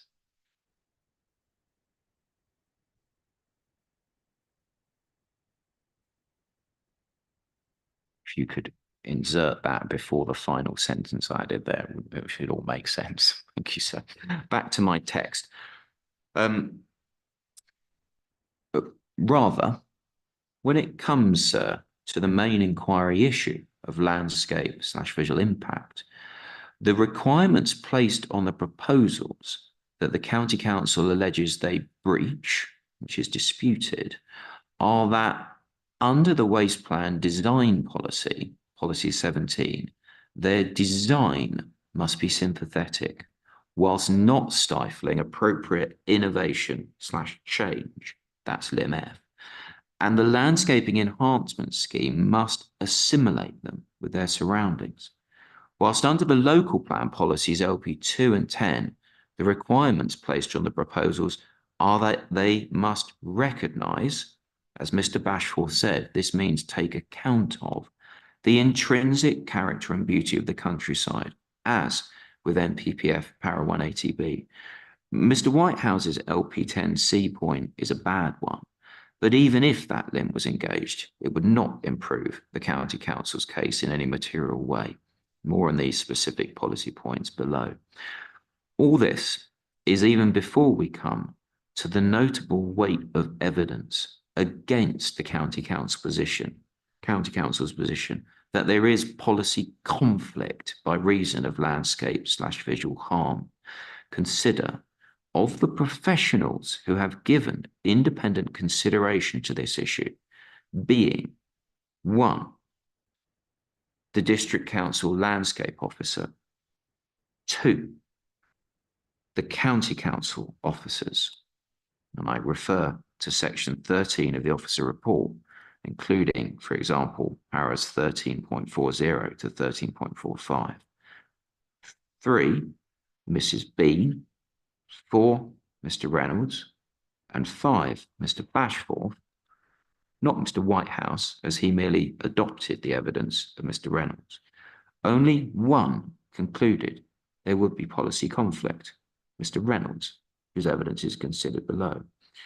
The position is one of policy compliance across all policies going to matters of principle and concerned with the fundamental objectives of the development plan, against which the County Council raises a narrow concern based on landscape/visual amenity harm in relation to design/landscape policy that sets no pass-fail test based on harm, and which the County Council itself does not say outweighs the benefits considered against the plan's own internal balancing test.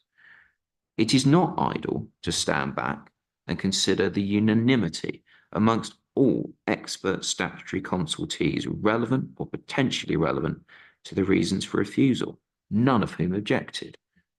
The District Council Landscape Officer, Natural England, the District Council Environmental Health Officer, the UK Health Security Agency, the Environment Agency, the County Council Public Health Officer, the County Council Ecology Officer, the County Council Transport and Highways Officer. Equally, that the County Council officers were careful to bring to bear consideration of any issue that merited it, including an external air quality consultancy, air quality consultants, which consultancy also raised no objection. Likewise, of course, the County Council's own professional officers. With this in mind, sir, I now move to further contextualise the harm/alleged harm. So that there will be some harm to landscape/visual amenity is, of course, accepted. See the LVIA and the evidence of Mrs. Bean and Mr. Bashforth, though its degree is the subject of dispute in addition to its effect in policy terms. As for the other harms raised by interested parties, they are all merely alleged with no evidential foundation, not least the allegations of harm to human health/well-being. And it is common ground between the appellant and County Council there would be no such harm. Focusing then on the harm to landscape/visual amenity, the County Council raises by reason of the chimney. A striking feature is that this is unavoidable if the proposals are to deliver their much needed and actively sought after benefits. This is because, 1, to address the local capacity need for some 15,500 to 24,000 tonnes per annum of healthcare waste and move healthcare waste up the waste hierarchy consistent with the principles of net waste self-sufficiency and proximity, one needs the hearth. 2, equally, the hearth is integral to the benefits, including, for example, the 40,000 tonnes per annum of CO2 equivalent climate change benefits. And to most usefully use the heat from the hearth, one needs it here on the NVAR site by the dry AD and the pellet fertilizer production facility and the other site processes they draw on. 3, the hearth requires a chimney of this height, as explained by Dr. Owen and also Mr. Othen, not disputed by the County Council. 4, the chimney, which it is agreed will be seen as a slender item, cannot be of a colour or materiality that is less obtrusive than is proposed, which detail will be secured by condition. 5th, the chimney has been sited centrally, appropriately so, in accordance with the pre-application advice to that effect. 6, the landscaping scheme is doing all that it can, and Mr. Reynolds does not depart from County Council officers' view that it is as good as can practicably be achieved. 7, the upper parts of the chimney cannot be screened by the landscaping, even once mature. There is no suggestion from the County Council that the appellant could or should be doing something different. No suggestion, save for the remarkable implication of Mr. Whitehouse's rebuttal 3.3, that the appellant should prefer instead the partial scheme, the subject of the application it submitted in summer 2023, and hoped would have been dealt with by now so that it could start work ahead of this appeal, which partial scheme would bring only the benefits associated with housing the waste transfer station and the biomass process, plus larger lagoons. Thus, in terms that relate to the benefits of the proposals, the appellant's evidence has actually quantified a reduction in greenhouse gases of some 125 tonnes per annum compared to some 40,000 tonnes per annum. The position is straightforward. If one wants the benefits of the proposals, the chimney is required, and there is no case advanced whatsoever that the appellant has failed to do all that it can vis-a-vis the landscape/visual impact of the chimney. I won't read the brackets. The same applies to the perceived harm to health/well-being by reason of the chimney. So I now turn, sir, to the inquiry main issue, landscape visual impact. The County Council raises no issue regarding the proposal's landscape visual impact, save as regards the hearth chimney. While some members of the public had objected on the basis of the landscape/visual impact of the proposals as a whole, the comments made to you, sir, at this inquiry were focused on the effect of the chimney.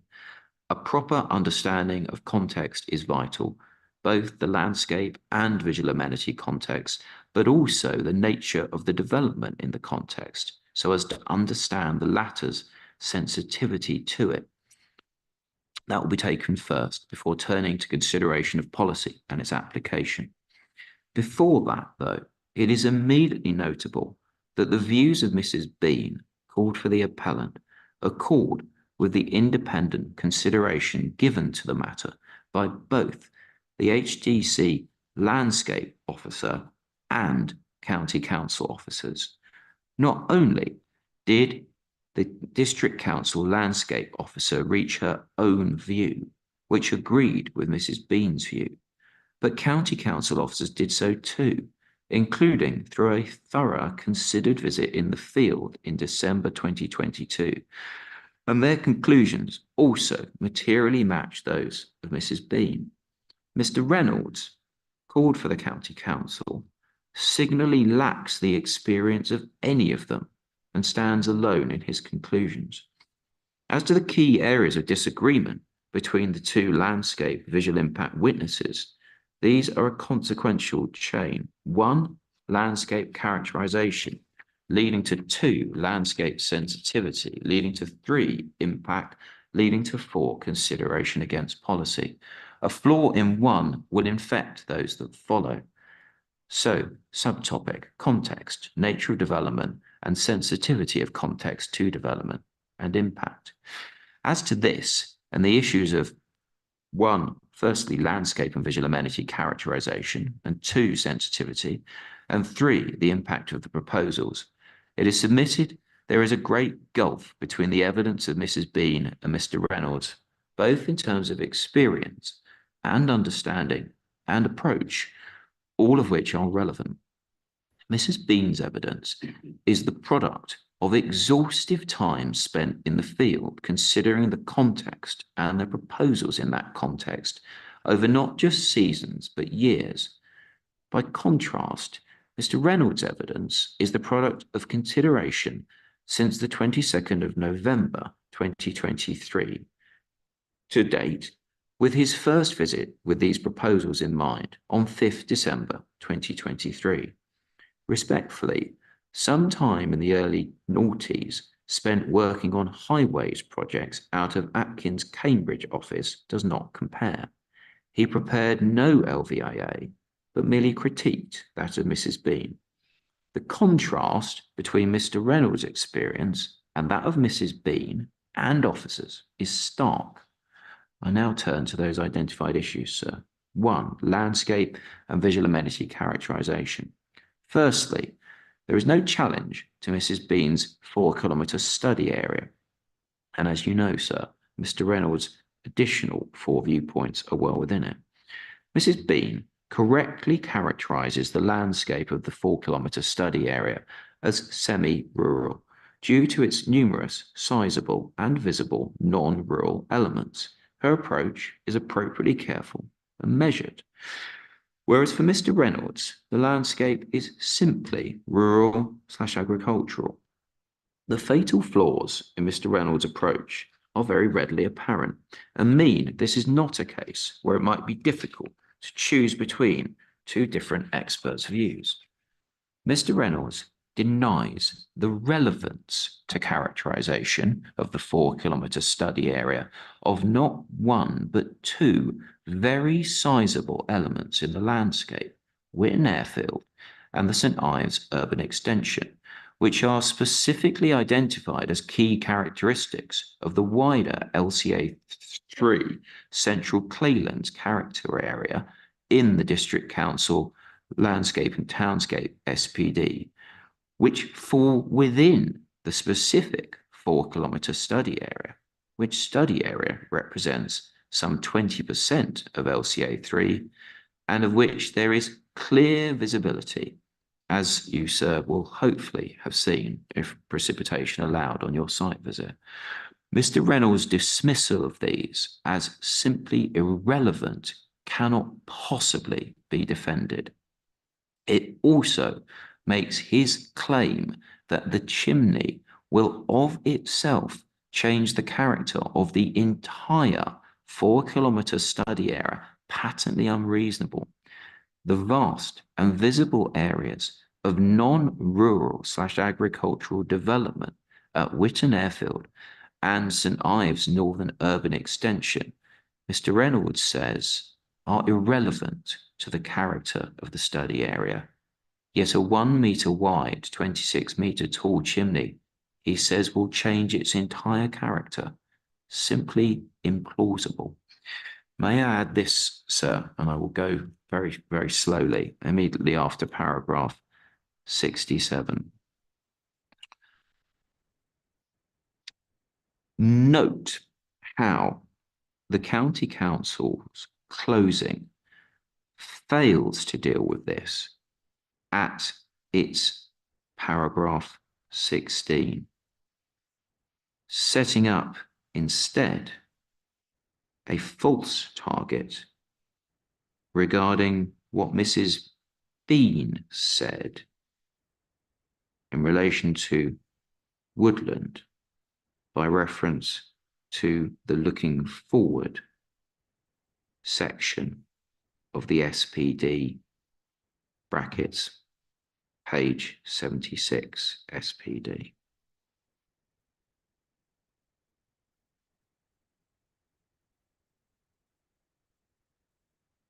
The County Council has no answer to Mr. Reynolds'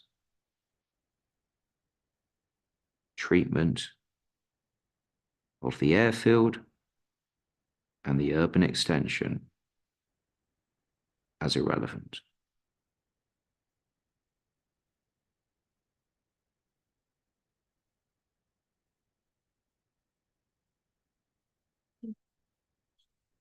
as irrelevant, I did so. Yes, we did. Thank you, sir. I resume my text.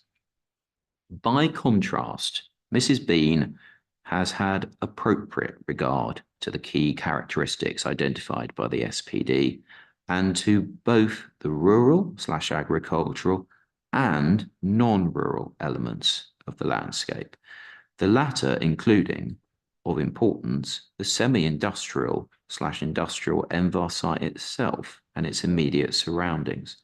These sit within the wider semi-rural landscape of the 4-kilometre study area, marked by numerous other visible non-rural elements. But if the landscape becomes more rural as one moves from, e.g., the B1040, equally the visibility of the Envar site and the proposals reduces.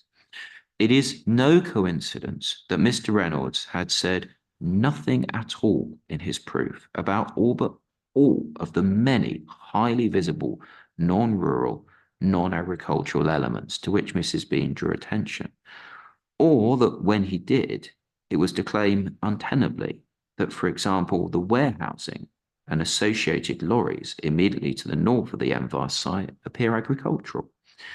We were then taken in Mr. Reynolds' chief through a very partial selection of the features to which Mrs. Bean had drawn attention, which Mr. Reynolds almost uniformly suggested appeared rural or agricultural, albeit often by reference to scale, before acknowledging in cross that he had not been considering, for example, the activity associated with them, or seemingly anything much beyond built form.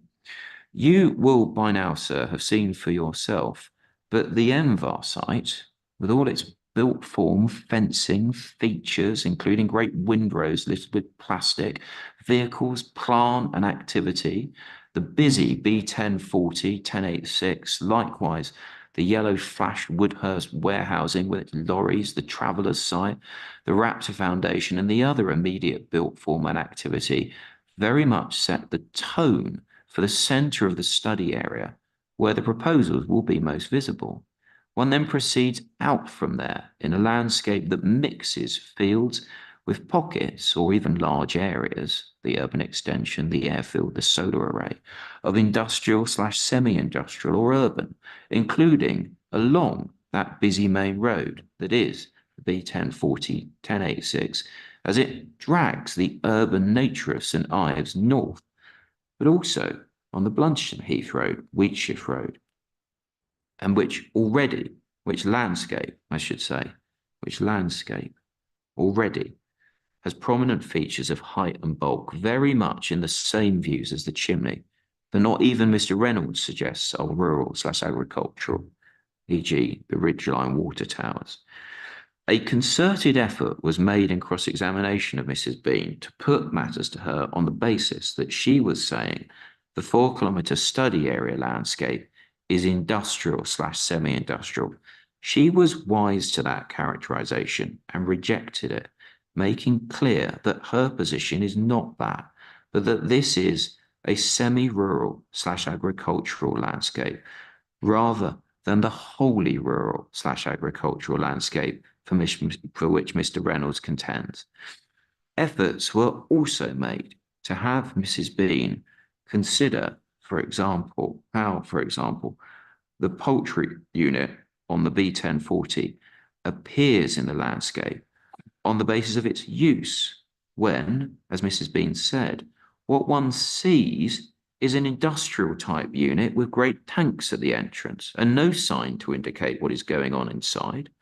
Just because something is marked on a map as a poultry farm does not remotely mean that is how it is experienced on the ground in terms of landscape character. Whilst land use in the 4-kilometre study area is predominantly rural agricultural, the character is not simply rural agricultural due to the many very visible, sizable non-rural elements. So far as the visual amenity baseline is concerned, there are further flaws in the County Council's evidence, turning in particular on the appreciation or lack of appreciation of how far the chimney would be seen. Mr. Reynolds made great play in his proof of the lack of a digital ZTV in Mrs. Bean's LVIA work, having no apparent regard for the careful exercise Mrs. Bean had done looking out from the MVI site to points she could see from it, then back to it from points outside it, and suggesting incorrectly that Glivia 3 requires such a zone of theoretical visibility for any EIA development. He then prepared a bare earth ZTV that informed his entire appreciation of how far the chimney would be visible, which ZTV was flat wrong, even as a bare earth ZTV, leaving the County Council no choice but to accept that the bare earth ZTV Mrs. Bean had herself done was the accurate one to be preferred. The difference between the two, set out clearly in Mrs. Bean's rebuttal, is stark. Yet on the basis of his flawed ZTV, Mr. Reynolds had approached his assessment believing this, and I quote, "Had a ZTV been produced digitally, it would have shown that there would be theoretical visibility of the proposals, at least in part, i.e. the upper parts of the chimney, across almost the entire landscape to well beyond 5 kilometres. I have produced a digital ZTV to demonstrate this plainly. As Mrs. Bean's accurate bare earth ZTV shows, that was wrong." Mr. Reynolds then compounded matters by suggesting that of the 3 of his 4 new viewpoints, which would have any visibility of the chimney would have major/moderate effects, a misunderstanding that clearly flowed from his failure to place the chimney in the landscape. It would, in fact, be barely perceptible, if at all, behind well-established and lengthy vegetation in 2 out of 3 of his views, leading the County Council to climb down in relation to one of them, View A, in the Landscape Visual Statement of Common Ground. You will naturally judge for yourself, sir, but with landscape and visual amenity characterization/baseline, as with anything, if the process is not approached logically and with proper care and diligence, it will fail. And that is what has happened with the County Council's evidence. A word too regarding interested parties. You may have noted, sir, a point you may have noted, sir, is that those of the interested parties who were unguarded in their submissions referred candidly to the existing MVAR site in industrial terms, complaining of the same having been allowed by, for example, the County Council and other regulators through permissions granted to date. For example, quotes, "In fact, the industrialisation of that site has been an unholy alliance between Huntingdon District Council and the Environment Agency in its permitting industrial permits." Whereas others who came later spoke in a way more clearly aligned with the County Council's case, notably in what they said orally as matters progressed. Interested parties also denied what is patently obvious from the visual aids. To take a prime example, one speaker denied that the existing buildings on the MVAR site are visible in the view from the viewpoint D footpath. The existing buildings are clearly visible, as Mrs. Bean states. I moved to sensitivity to the proposals. Mrs. Bean has considered the sensitivity of the landscape to these particular proposals in accordance with Glivia 3. Mr. Reynolds has asked a different, incorrect question regarding the sensitivity of the landscape to generic industrial type development, contrary to Glivia 3.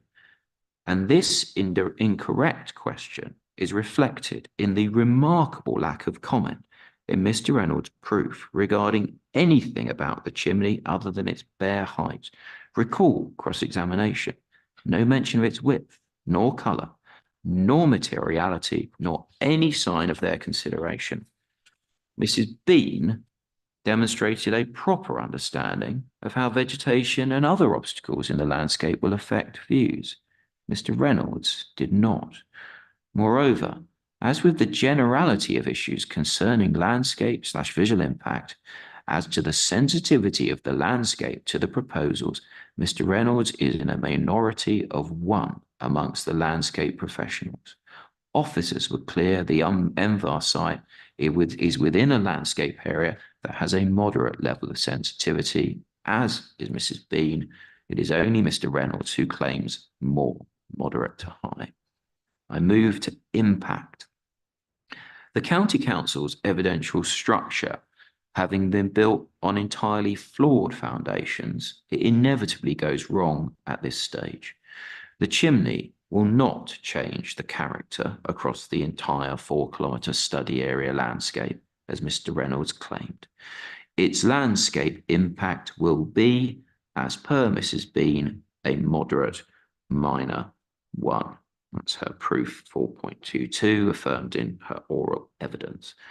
The chimney, viewed simply and objectively without consideration of its obviously beneficial purpose or perceived harm to health implications, would be a self-evidently slender item, barely 1 metre wide and 26 metres high, with materiality in colouring and unobtrusive grey. See the cross-section.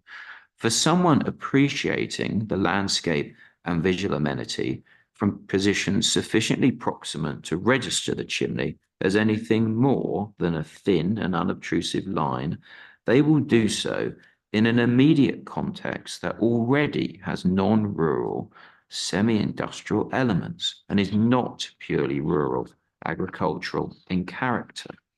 As for more distant views, the chimney's slender form and colouring mean that it will make little impression. The widely held view amongst interested parties that it will be accompanied by a regularly visible plume has no foundation. This is common ground. The proposals as a whole will consolidate an existing non-rural cluster of built form. Moreover, the landscaping that forms part of the proposals, which includes sizable belts of trees, will be a positive addition, meeting the aspirations of the SPD's looking forward section, which Mr. Reynolds had missed from his assessment. Mr. Bashforth neatly addresses this alignment with the SPD in his proof and rightly rejected attempts in cross-examination to derive some policy test based on harm from the SPD. One assumes, and so it has proven based on cross-examination of Mrs. Bean, that something may be made of Mrs. Bean using the wrong grading scale for landscape effect / impact, given that there is no low on her scale, yet that is what she had referred to in her LVIA. It is a nothing point. Mrs. Bean made clear in cross-examination that her grading would have a moderate in it and confirmed moderate / minor, which captures the position. And can I just add here, sir, and I'll go slowly again, some text. It's brackets, C, Mrs. Bean, proof 4.2.22, and Mrs. Bean, EIC and Re-X, contrary to the County Council's closing para 39 little Roman 1, close brackets.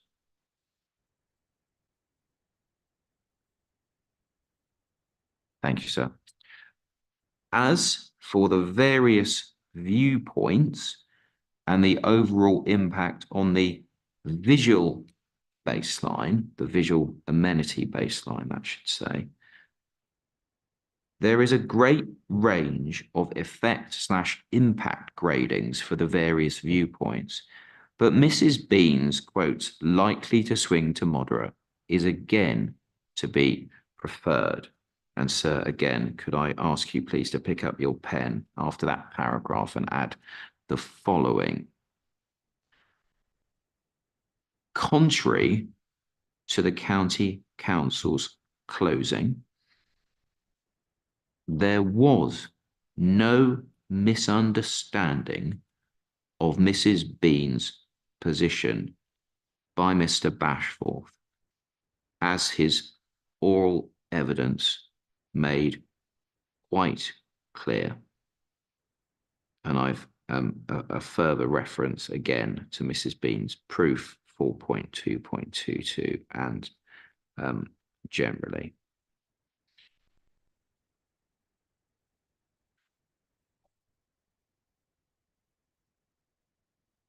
I resume, sir. Moreover, here, as consistently across the board, the appellant's assessment has taken a highly precautionary approach. For example, 1. Mrs. Bean has used type 4 visualizations that present a worse than worse case by the use of purple outlining for the proposals, which Mr. Reynolds was clearly surprised by, expecting a promoter/developer to have sought to advance a best, least visible case. 2, she has assessed impact on visual amenity at year 0, rather than, for example, year 15 with the landscaping matured, which Mr. Reynolds was again surprised by for similar reasons. 3, despite the maturation of the landscaping, that she is clear, and this is common ground with Mr. Reynolds, will have a positive landscape impact. Mrs. Bean has assessed landscape impact on the basis that the landscaping will not alter her assessment of impact, i.e. to reduce it. Why Mr. Reynolds here is to be rejected, beyond that it is built on flawed foundations, is again easily demonstrated. It is simply not credible that viewpoint A, where the chimney will simply not be perceptible to any average person due to substantial linear vegetation, and viewpoint C likewise, merit anything more than Mrs. Bean's grading of the magnitude of change as negligible and the effect/impact as not significant. Yet Mr. Reynolds, even after adjustment, claims low and moderate for viewpoint A and high and major moderate for viewpoint C. As for viewpoint D, not nearly so far south of viewpoint 9 as claimed, this is further confirmation of the slender nature of the chimney, and in due course will be set in belts of trees. It is telling, then, that views Mr. Reynolds made much of as missed from the application stage LVAA, now that Mrs. Bean has had visualizations produced, simply serve to underline the correctness of her assessment and thoroughly undermine his.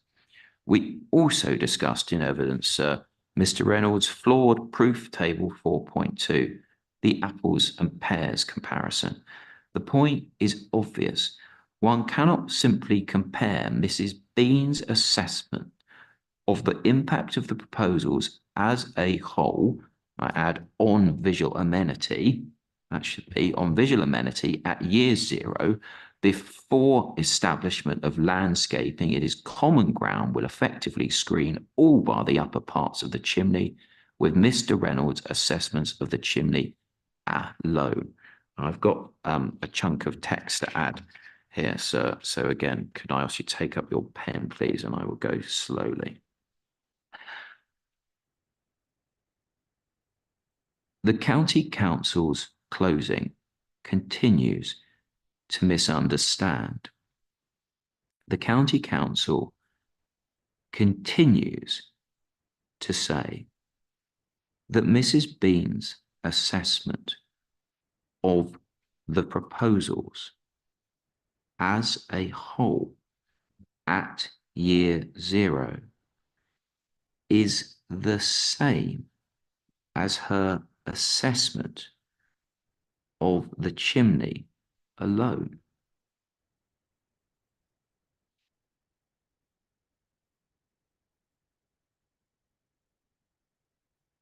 Full stop. The final point here is that the County Council continues to seek to slant the wording of Mrs. Bean's LVIA assessment of views so as to suggest it is all about the chimney.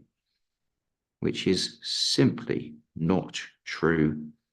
Sir, you will have read the words yourself. Thank you, sir. Now I turn to policy and consideration against policy under the main issue. It is in relation to this issue that policy interpretation comes particularly to the fore. It is trite, but interpretation of policy is a matter of law to be done objectively in accordance with the language used, read in its context. None of which is to say that policy statements should be construed as if they were statutory or contractual provisions. Rather, and as has often been observed, development plans are full of broad statements of policy, many of which may be mutually irreconcilable, so that in a particular case, one must give way to another. In addition, many of the provisions of development plans are framed in language whose application to a given set of facts requires the exercise of judgment. It is common ground that the wording of reason for refusal 1 contains none of the actual policy wording of the policies cited. Mr. Whitehouse sees no issue in that. However, it reveals at best a weak understanding of development policy and a belief that simply because the LVAA identified likely adverse significant effects, that meant policy breach on the part of the bare majority of the planning committee who resolved upon it.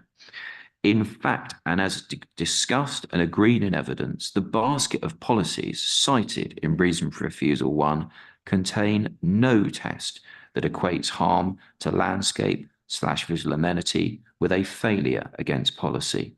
The language is very different and a suitable reflection of the reality that these proposals are waste management proposals and therefore subject to the Waste Plan Policy 17, the design policy, and within the operational site, so not subject to the high hurdles set by Local Plan Policy 19 for development outside the operational site, or e.g. MPPF Para 180A.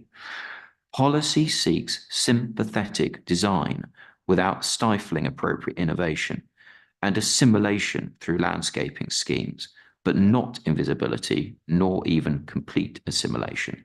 And it seeks recognition of the intrinsic character and beauty of the countryside. We have heard from the County Council's closing the line taken repeatedly in cross-examination of the appellant's witnesses that the appellant is arguing that the words "so far as possible" or similar should be read into the policies when no such words are there. That is incorrect and misunderstands, no doubt with the aim of diluting the force of the appellant's actual argument. The point, rather, is that Waste Plan Policy 17 is a design policy, not one concerned with the principle of development in a waste and minerals plan, in circumstances where it is common ground that waste management development by its nature has certain functional requirements in terms of size and scale and so on. And one would expect the waste planning authorities to have appreciated the nature of the waste industry and had that in mind when shaping the waste plan.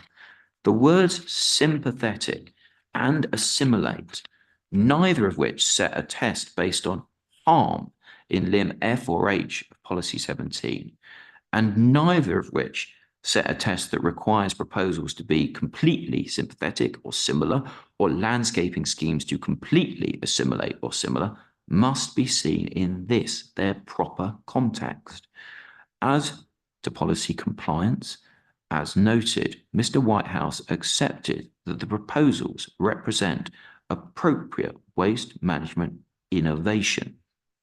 It is the case there was no attempt to test Mrs. Bean's evidence in cross-examination regarding her assessment against all of Waste Plan Policy 17 and Local Plan Policies LP2 and 10, including her view that the design of the proposals is sympathetic and recognises the intrinsic character and beauty of the countryside, and that this is also true for the landscaping scheme, which in addition assimilates the proposals for the purposes of Policy 17. Mr. Reynolds, for his part, agreed that the design of the proposals is doing all that it can to be sympathetic, to recognise the intrinsic character and beauty of the countryside, and to assimilate the proposals. This is obvious, given the massing of the buildings, their materiality and colouring, and their siting. What the proposals cannot do is disappear the chimney that is an essential part of the proposals, but policy does not require that. The County Council's policy compliance case run by Mr. Whitehouse fails to confront the consequences of any of this, including the consequences of A, Policy 17 being self-avowedly a design policy in a minerals and waste plan, B, none of Policy 17 or Local Plan LP10, LP2 or LP10 setting a test for the proposals such that harm to landscape / visual amenity is identified as policy conflict. C, the proposals having sailed over the hurdles set by, for example, waste plan policies 1, 3, and 4. D, the chimney being an integral part of the reason the proposals achieve the policy compliance they do. E, Mr. Reynolds' agreement regarding the design.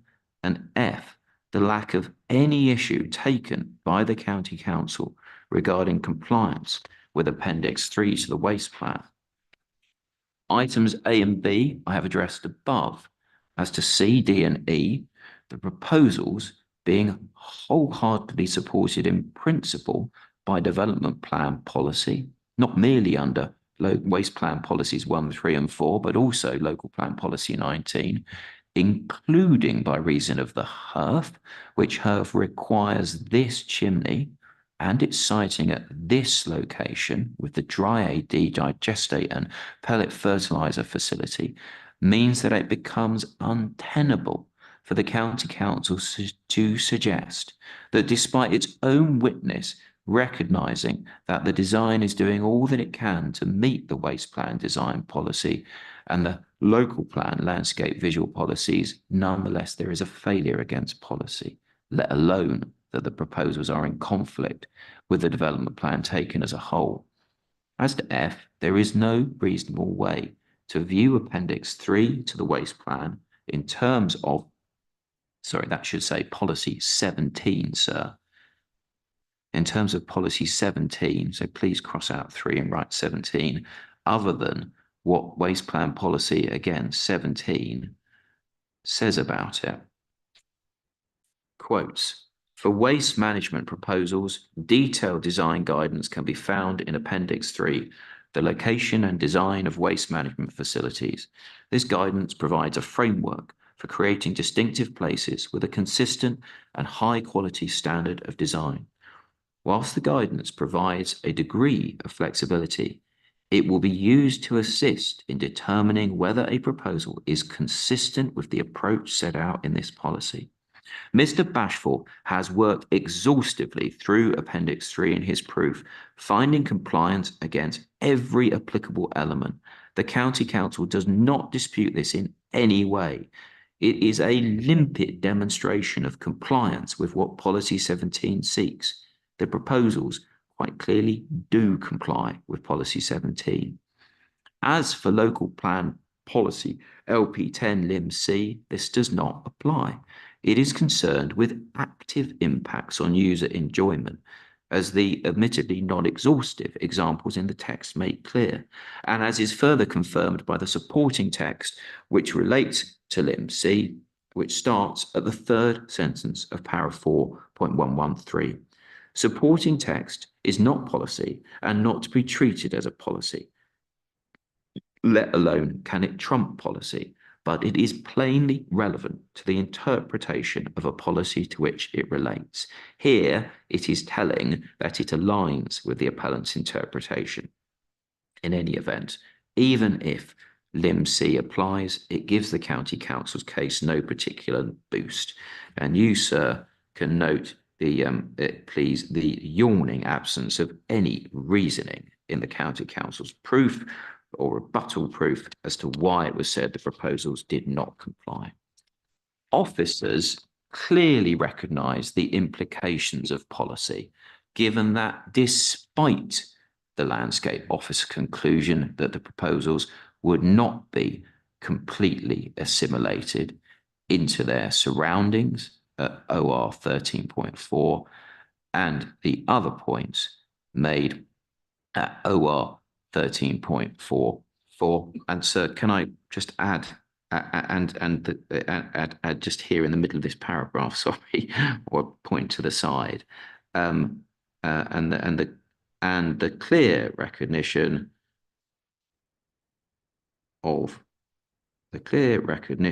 of landscape / visual harm. That was it, sir. Thank you. The conclusion regarding policy compliance was, quote, on balance, the visual impact would not be so great as to be clearly contrary to NPPF powers 130 and 131, Waste Plan Policy 17, and Local Plan Policies 10 and 11. Similarly, OR 2120. Whilst the chimney would have some moderate landscape and visual effects, they do not amount to policy breach, let alone come close to justifying a refusal, nor would they, even if the County Council's landscape / visual impact case was wholly made out. It is difficult to shake the impression that members of the Planning Committee resolved on reason for refusal 1 due to their reason for refusal 2 and a preoccupation with an association between the chimney and harm that has no basis in science. Yet that is an illegitimate bootstraps approach, no different to interested parties saying to you, sir, at this inquiry, that the chimney will cause landscape / visual harm because they will see it and think unfavourably of the planning process that led to it being granted permission. I turn, sir, to perception of health and well-being harm. As noted in opening, reason for refusal 2 should never have been resolved on by the County Council's Planning Committee. The County Council, by implication, accepts this. It is not merely that the NPPF is clear that local planning authorities should trust the Environment Agency to do its job, nor that development plan policy says nothing about perceived harm / fear. It is that the application itself contained irrefutable scientific assessment from Dr. Owen that the proposals would not cause an adverse impact to health. This, as noted, is now an agreed matter. Main statement of common ground quotes, the appeal proposal will not have an adverse impact on air quality, the wider environment, or human health. It is apparent that when considering the perception of fear that members of the public place before it, the County Council's Planning Committee failed to understand the development plan policies, wrongly believing that the claimed perception meant policy conflict.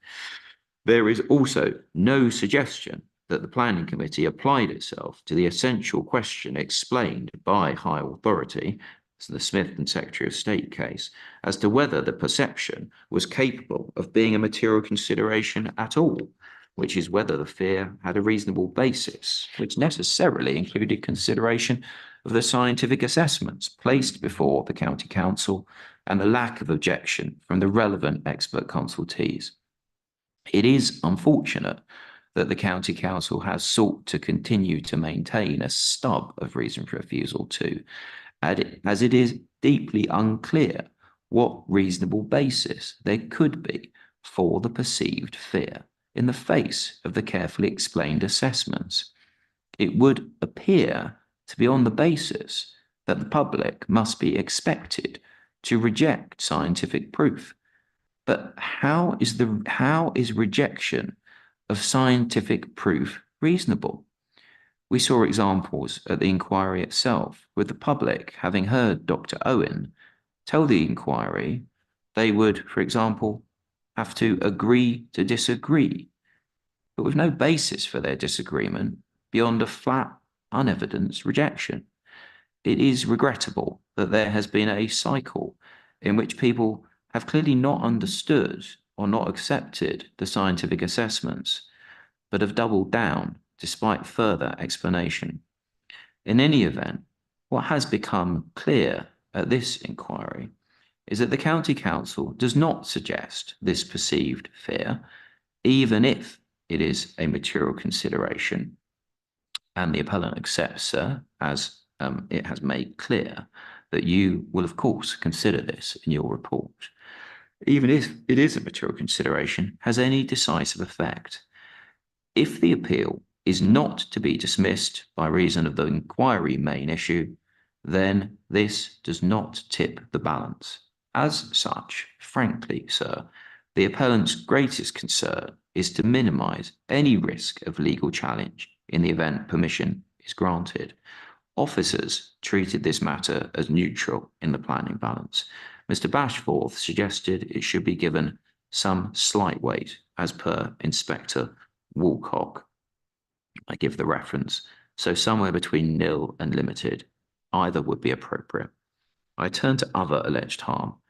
Most interested parties appear motivated by unfounding fear of harm to health/well-being from the hearth. That's been dealt with above, along with the mistaken belief of a number of interested parties that there will be a regular, large visible plume. To the contrary, not only would that not occur, the proposals would reduce the existing regular plumes from the windrows.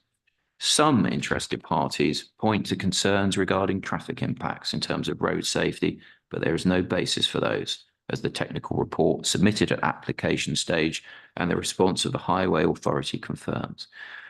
Various suggestions have also been made regarding the suitability of the appellant.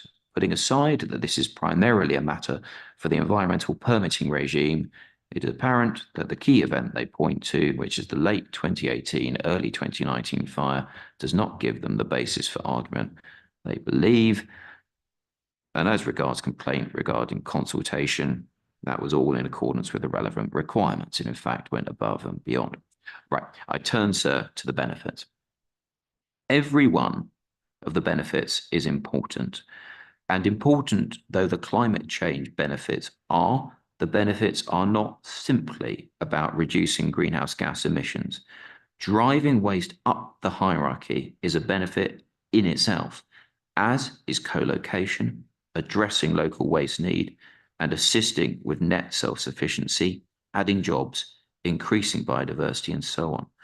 Whilst there is some common ground between the appellant and the County Council regarding the benefits, there are also many and important differences. The appellant has taken a notably conservative approach to quantification of the benefits, just as it has been in mirror image, precautionary in its approach to the alleged harm. But even then, the differences with the County Council are stark. The County Council has both outright failed to acknowledge benefits, unreasonably so, or has taken an illogical, similarly unreasonable approach to their weighting, always and consistently leading to the County Council de-weighting them. This includes a curious, to understate, approach to the climate change benefits, even after their scale had been spelled out by the evidence of Mr. Othen. It includes a refusal to acknowledge a current local capacity need for healthcare waste, a misunderstanding of what will move waste up the waste hierarchy, a misapprehension as to what can and cannot be processed by anaerobic digestion, and how the co-located processes as a whole will feed into each other and others. The County Council's approach to the benefits is unreasonable. In so many different ways, it is difficult to know where to begin. And as noted, the evidence of Mr. Whitehouse denying that there is a current capacity need for the hearth as regards healthcare waste is so patently impossible to justify that my learned friend himself rushed to suggest that Mr. Whitehouse had not said what he clearly had. I start, sir, with climate change. So the climate change benefits / greenhouse gas reductions. Of its many indefensible and unreasonable positions, the County Council's approach to the climate change benefits of the proposal is one that stands out. It is not merely that the County Council's position is incomprehensible. It is that the County Council's dismissal of the saving of some 40,000 tonnes of greenhouse gas emissions per year, equivalent to the domestic emissions produced by around 28,000 Cambridgeshire residents, as merely a moderate benefit, one up from Mr. Whitehouse's limited, is so profoundly damaging for the planet. This is the same county council that declared a climate emergency as long ago as 2019, and that has a sustainable development and climate change policy as the first of its planned policies. It is a curiosity that even at application stage, officers, otherwise so diligent, gave the climate change benefits no particular weight, COR 21.5 to 21.6 under the climate change and carbon footprint heading, contrast with their approach to principle of the development, OR 21.1 to 21.4, in particular in relation to waste plan policies 3 and 4, and such as waste hierarchy and co-location factors, which they said should be given significant weight, provided the benefits are not outweighed by harm. This was despite even then being told of quantified carbon savings of almost 10,000 tonnes per annum. The savings generally, in particular from the pellet fertiliser, were unquantified. But what you, sir, have heard from the County Council on this topic, with all and any uncertainty as to the scale of the benefits removed by Mr. Othen's proof, and Mr. Othen clearly having been conservative in so many ways, is utterly baffling. We heard Mr. Whitehouse, on the County Council's behalf, advance the following arguments as factors affecting the weight to be given to the benefit. One, that the Envar site will continue to deal with the residual green waste stream that goes through IVC and Windrose, the brashy element, by a process that relies on fossil fuels. Two, that the appellant has submitted a partial proposal which shows that some climate change benefits could be achieved without the need for the hearth and its chimney. These arguments are, A, are devoid of any basis in policy or guidance as a matter of principle. B, betray a fundamental misunderstanding of the most basic rudiments of how global warming works.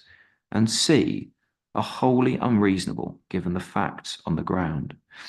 As to A, nothing in policy or guidance provides any support for the position that the weight to be given to a reduction in greenhouse gas emissions is to be tempered because some part of the operator's process will remain fossil fuel driven. Nor, as a matter of logic, could such a position be justified independent of policy/guidance unless it made no sense not to include a switch from fossil fuel to low/lower carbon energy as part of the instant application.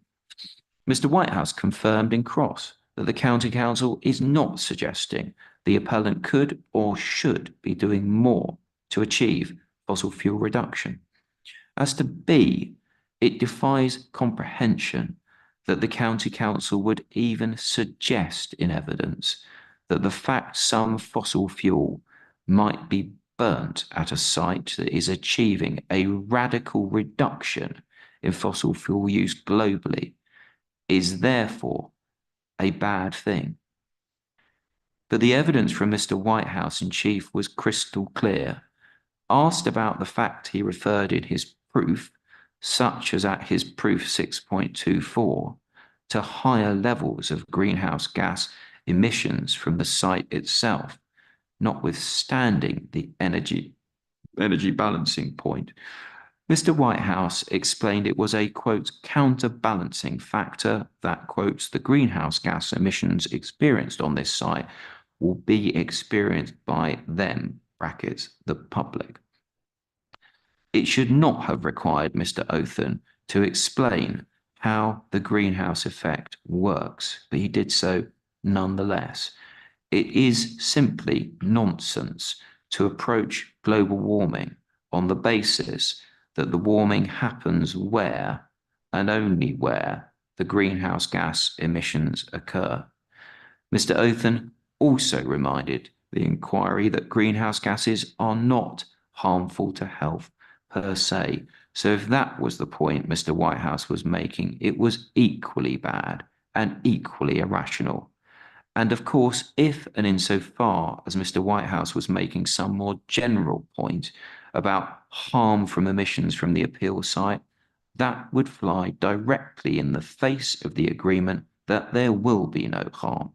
I refer again to the main statement of common ground and all the scientific evidence. And I add a very short note here, sir, which is this, if you wouldn't mind, sir. Yet, even now, in closing, the County Council maintains its line of argument.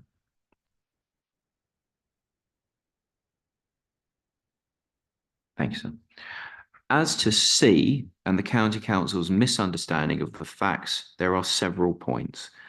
One, the residual brashy green waste that will continue to go through the IBC and Windrow process can only be dealt with in that way.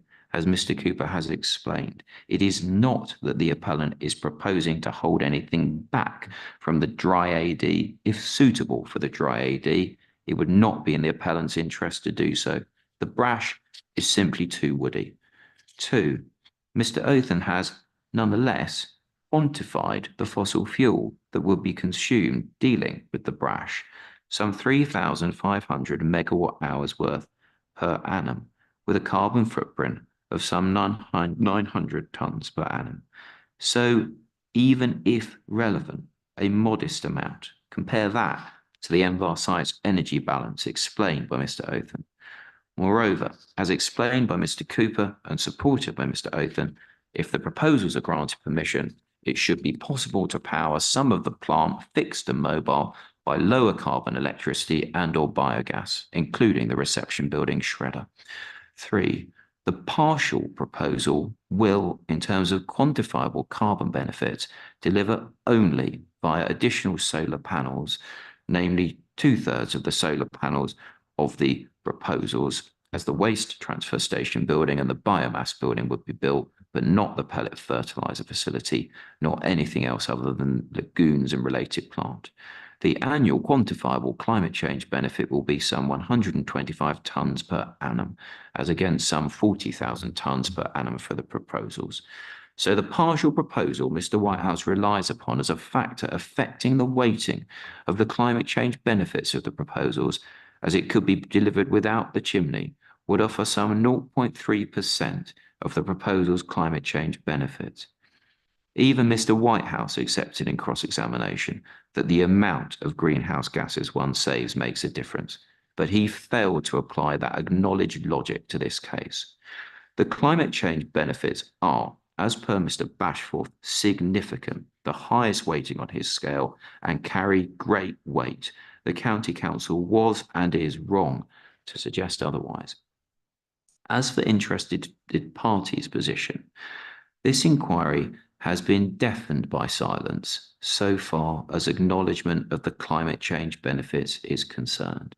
This is striking, as many of the interested parties made arguments on behalf of the younger generation and the environment. Whilst the concern raised regarding harm to health has no evidential basis, climate change is very real. It is happening, and it is already manifest in its effects, even before we consider what it will mean for future generations.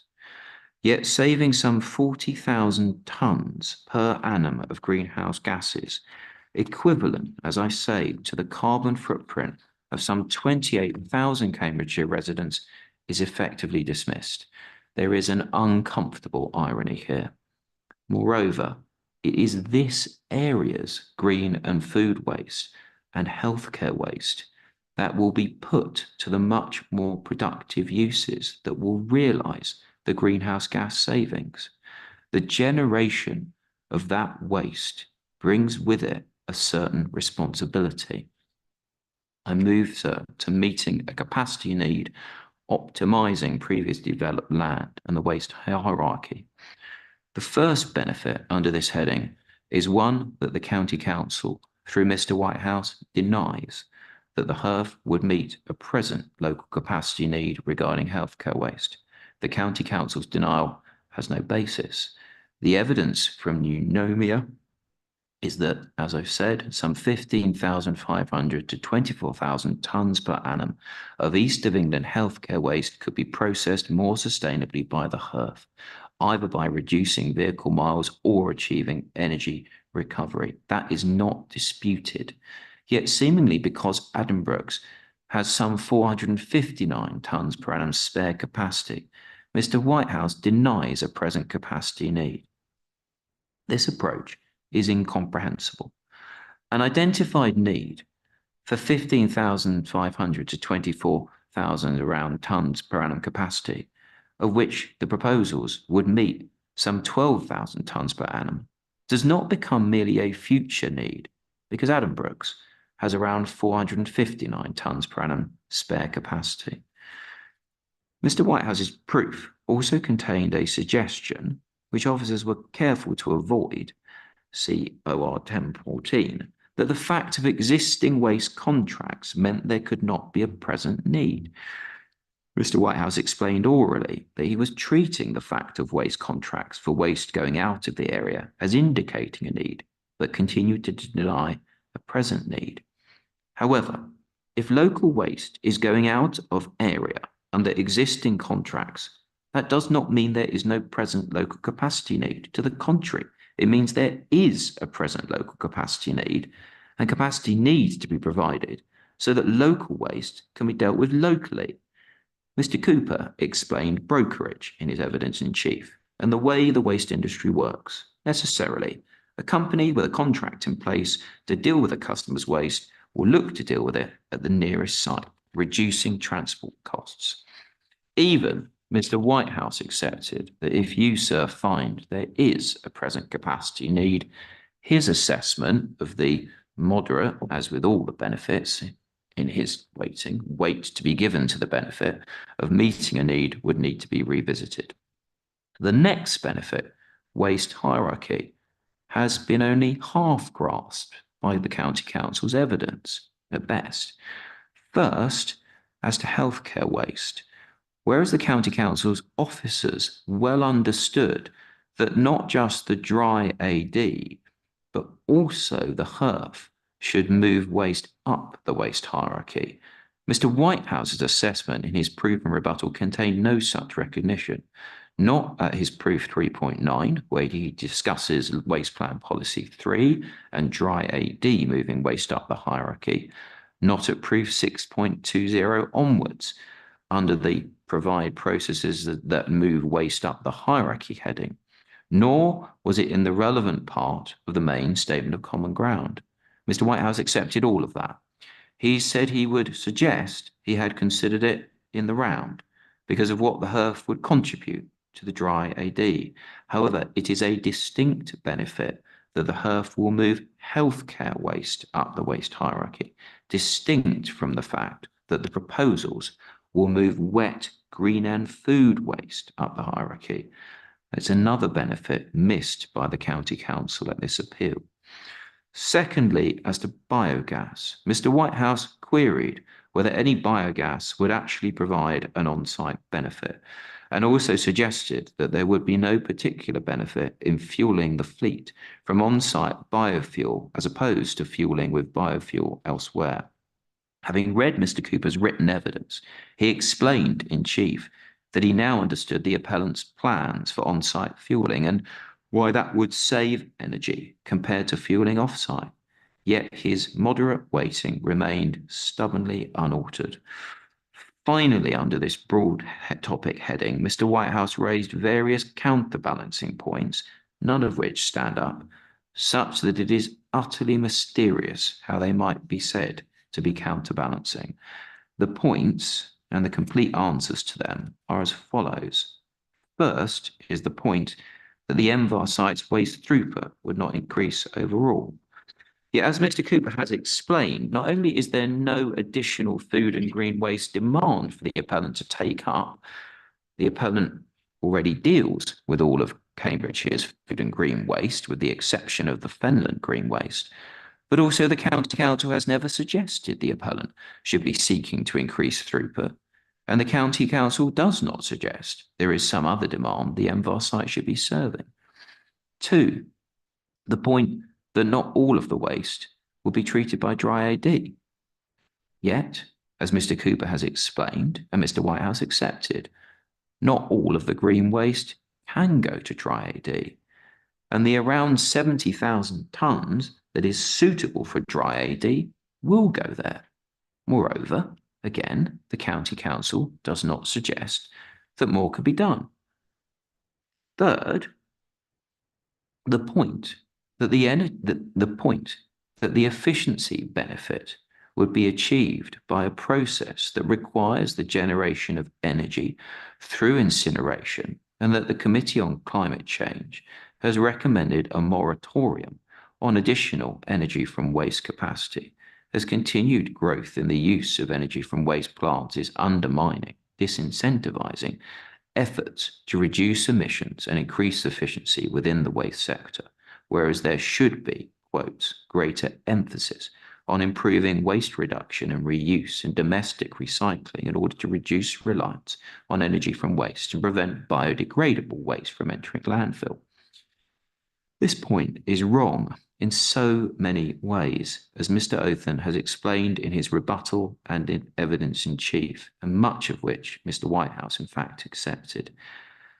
A, the committee's recommendation concerns large municipal energy from waste plants intended to deal with municipal waste, not small-scale, high-temperature specialist healthcare waste plants such as this. B, in any event, fundamentally, and as Mr. Whitehouse accepted, healthcare waste cannot be recycled, and the NHS's own clinical waste strategy makes clear that at present the best way of dealing with healthcare waste is by energy recovery. Moreover, clinical waste is predicted to increase from some 156,000 tonnes per annum to some 200,000 tonnes per annum. As Mr. Othen has explained, there is a lack of NHS capacity to deal with this waste in, of note, the east of England, i.e. the appeal sites area. On top of all this, the government has not taken up the committee's recommendation, even in relation to large municipal energy from waste plants. Rather than treating the use of heat from the hearth as a reason to de-weight the benefits, as Mr. Whitehouse has done, the exact opposite should be the case. It is substantially reducing the need for any use of fossil fuel to provide the heat. Not one of the counterbalancing factors advanced by the County Council have merit or even logic to them. Co-location. Here too, the County Council has missed benefits and taken an illogical approach. Its evidence from Mr. Whitehouse recognises some co-location benefits, but on the face of the written evidence from Mr. Whitehouse, only 2 or 3: co-location of the hearth to power the dry AD and pellet fertiliser processes, and making the waste transfer and biomass storage processes more efficient. As ever, Mr. Whitehouse gives the benefits only moderate weight. In his chief, Mr. Whitehouse said that he meant the reader to trace a route from his proof to the main statement of common ground, and from there to the officer report to find his, Mr. Whitehouse's, more extensive understanding of the co-location benefits, more extensive than set out in his proof. An interesting proposition, but in any event, the officer report did not capture all the co-location benefits, for which, see in particular Mr. Cooper Rebuttal Table 1, understandably, as they had not been fully explained at that point. Mr. Whitehouse's proof at 6.30 is then clear that co-location benefits are counterbalanced by, quotes, some of the factors previously identified, namely the proportion of waste given over to the co-locating processing benefit in a circumstance where the waste intake is not increased on site. These points have been addressed above, and Mr. Whitehouse then accepted in cross that A, if a site is doing all that it reasonably can by way of integration, given its types of waste, it would be wrong to reduce the weight to the co-location benefits simply because it is not achieving complete integration. B, as a matter of fact, by reference to Mr. Cooper's rebuttal table 1, every single waste stream will be integrated onto the proposals. And C, the County Council is not advancing a case that more could or should be done to integrate waste streams. Yet despite all of this, Mr. Whitehouse continued to de-weight the co-location benefits, maintaining there would be a lack of complete integration. Once again, an illogical position to adopt, and notably one at odds with County Council officers' weighting of significant. Other benefits, those missed and those captured by the County Council's evidence. Regarding job creation and supporting the rural economy, we find a rare example of something close to agreement between Messrs. Bashforth and Whitehouse, albeit their different weighting scales mean that here, again, Mr. Whitehouse, moderate on his scale, has weighted below Mr. Bashforth, moderate on his scale.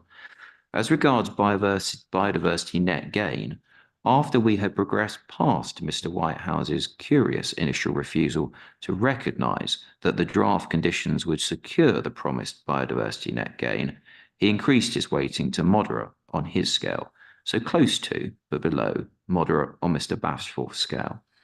As regards the discrete question of a landscape benefit from the landscaping agreed by both sides, Mr. Whitehouse had not counted that as a benefit, as he regarded that as a matter for Mr. Reynolds. But Mr. Reynolds had left it out of account, so it had been missed from the County Council's assessment of the benefits. As regards the non-climate change benefits of the pellet fertiliser explained by Mr. Cooper, Mr. Whitehouse accepted these, but then argued that the benefits needed to be, quote, tempered by the fact that the site currently provides a fertiliser. That is incorrect. As Mr. Cooper explained, the Envar site provides a compost, and a fertiliser is a very different thing.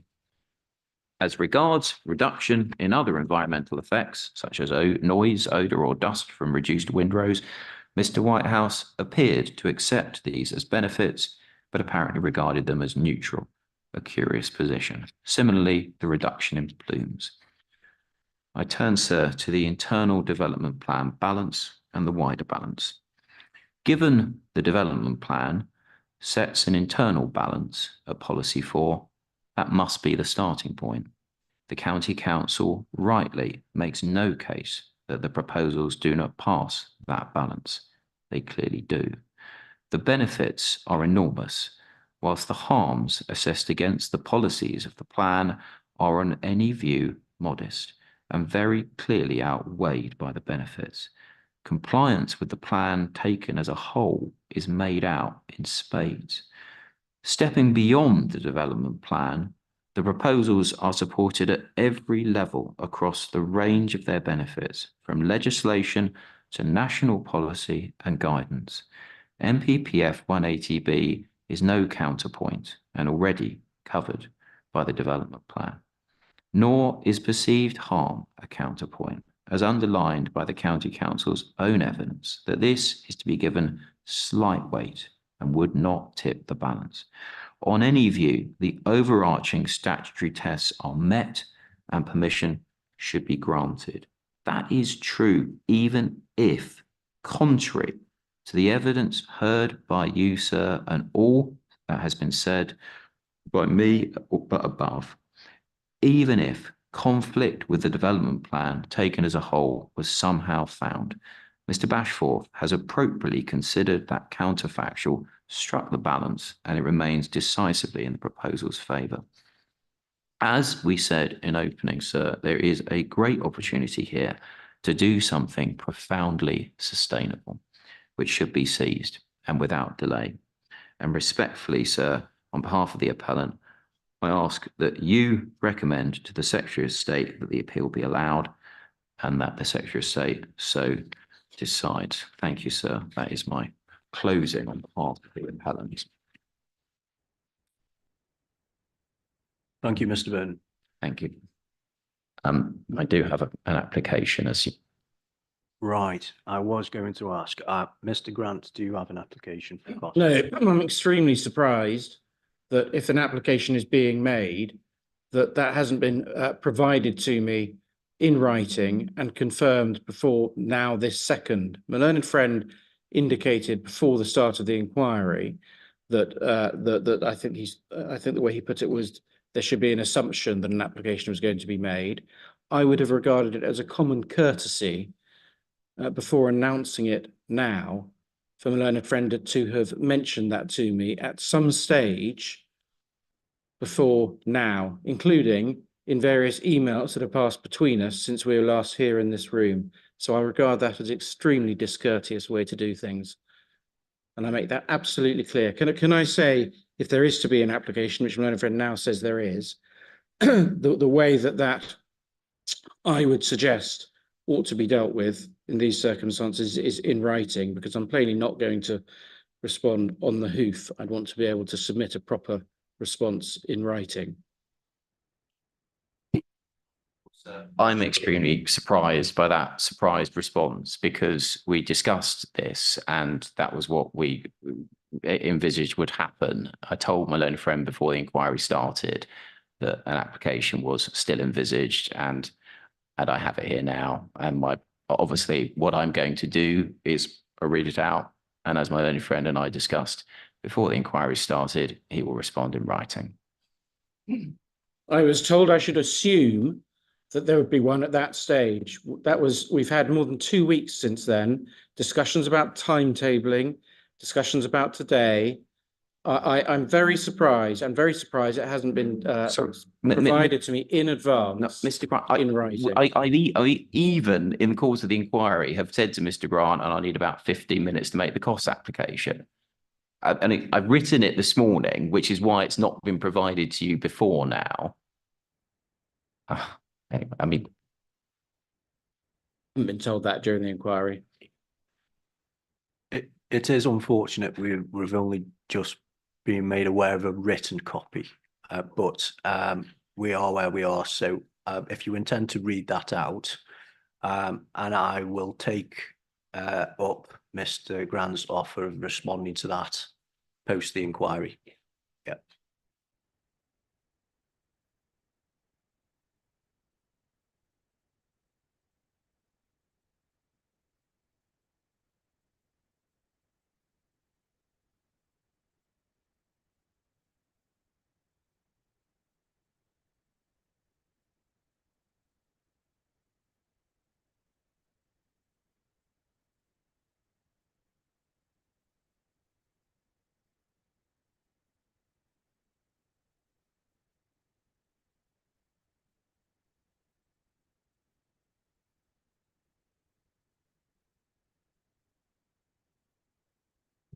so just before I start, I'll make clear that, of course, this sits, as it were, on top of and with the closing.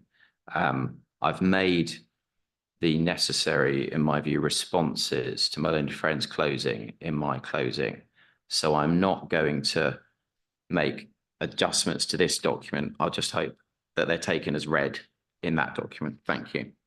So the appellant applies for an award of costs from the County Council. The application is for a full award. It is on the basis of substantive unreasonable behaviour by the County Council in refusing the application for planning permission and in maintaining a refusal to date, directly causing the appellant the expense of this appeal process. As the planning practice guidance notes, one of the aims of the costs regime is to encourage local planning authorities to properly exercise their development management responsibilities, to rely only on reasons for refusal which stand up to scrutiny on the planning merits of the case, not to add to development costs through avoidable delay. The planning practice guidance advises that local planning authorities are at risk of an award of costs if they behave unreasonably with respect to the substance of the matter under appeal. For example, by unreasonably refusing or failing to determine planning applications, or by unreasonably defending appeals. And the examples of this include the following: preventing or delaying development, which should clearly be permitted, having regard to its accordance with the development plan, national policy, and any other material considerations. 2, failure to produce evidence to substantiate each reason for refusal on appeal. 3, vague, generalized, or inaccurate assertions about a proposal's impact, which are unsupported by any objective analysis. The list in the planning practice guidance paragraph is expressly described as non-exhaustive. So far as the basis of the application, sir, the appellant refers to its closing, which sets out the detail of the County Council's unreasonable behaviour that underpins this application. The appellant waited to consider the totality of the evidence before formulating this application to ensure that it had correctly understood matters and had not missed anything. Having heard the evidence, the position has become entirely clear. First and foremost, the proposals are development which should, quotes, clearly be permitted. It is obvious that reason for refusal 2 should never have been advanced, lacking any objective analysis for the policy breach claimed, and as the County Council has conceded through its statement of case, and so necessarily has not produced evidence to substantiate that reason for refusal. But matters go much further than that. The wording of reason for refusal 1 as regards policy is a genuine mystery. The wording bears no relation to the policy tests, and the County Council has accepted full compliance with Waste Plan Appendix 3. Being benevolent, if hypothetically what was proposed was something with a chimney like the proposal's chimney, but without the overwhelming policy compliance of the proposals or their benefits, and if reason for refusal 1 had been worded to reflect policy, then it might not have been unreasonable to advance reason for refusal 1. Refusal on landscape/visual grounds is often considered safe in costs terms by local planning authorities due to the relatively subjective nature of the subject matter. However, the proposal's policy compliance and their benefits are to such an extent, and reason for refusal 1 so patently thin, that it was unreasonable to refuse. The County Council itself advanced no case in reason for refusal 1 that the proposals failed the internal balancing test set by Waste Plan Policy 4 under the applicable co-location limit, unlike with no longer pursued reason for refusal 2, nor could it possibly be said that considerations outside the plan tip the scales against grant, nor does the County Council advance any such Policy 4 internal balance case even now, yet still it has fought this appeal to the bitter end. The bare majority of the members of the County Council's Planning Committee who resolved to refuse, plainly did not have the benefits reasonably in mind when doing so. Equally, on this appeal, the County Council has maintained an approach to the benefits that is irrational, either denying or de-weighting them unreasonably. If the planning system had worked as it ought to have done, the appellant should have had its permission almost a year ago, in accordance with the position of all expert statutory consultees and the County Council's own professional officers, and would by now have been making headway towards realising the vast benefits of the proposals. The County Council could have reflected after receiving the appeal and opted not to defend its refusal. It did not, but fought on, and nothing less than a full award of costs is merited and is sought, though necessarily, if the Secretary of State finds only a partial award is merited, the appellant seeks that in the alternative.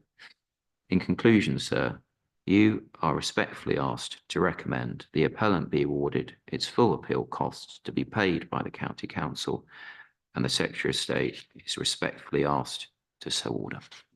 Thank you, sir. Thank you, Mr. Burton. I'm suggesting a 1 week time frame for a response to the costs, Mr. Grant. Is Thank you that very right? much. Yeah. Yeah, There will be a response for that coming in as part of this inquiry. so can I indicate if, and I haven't taken instructions on this, but if there are any issues in relation to which the council make an application for a partial award, I will notify my learned friend and will notify PINS, but I haven't taken instructions on that at the moment. Again, understood. Yeah, I'll take that into account. Okay. And again, that would be within the 7-day time frame.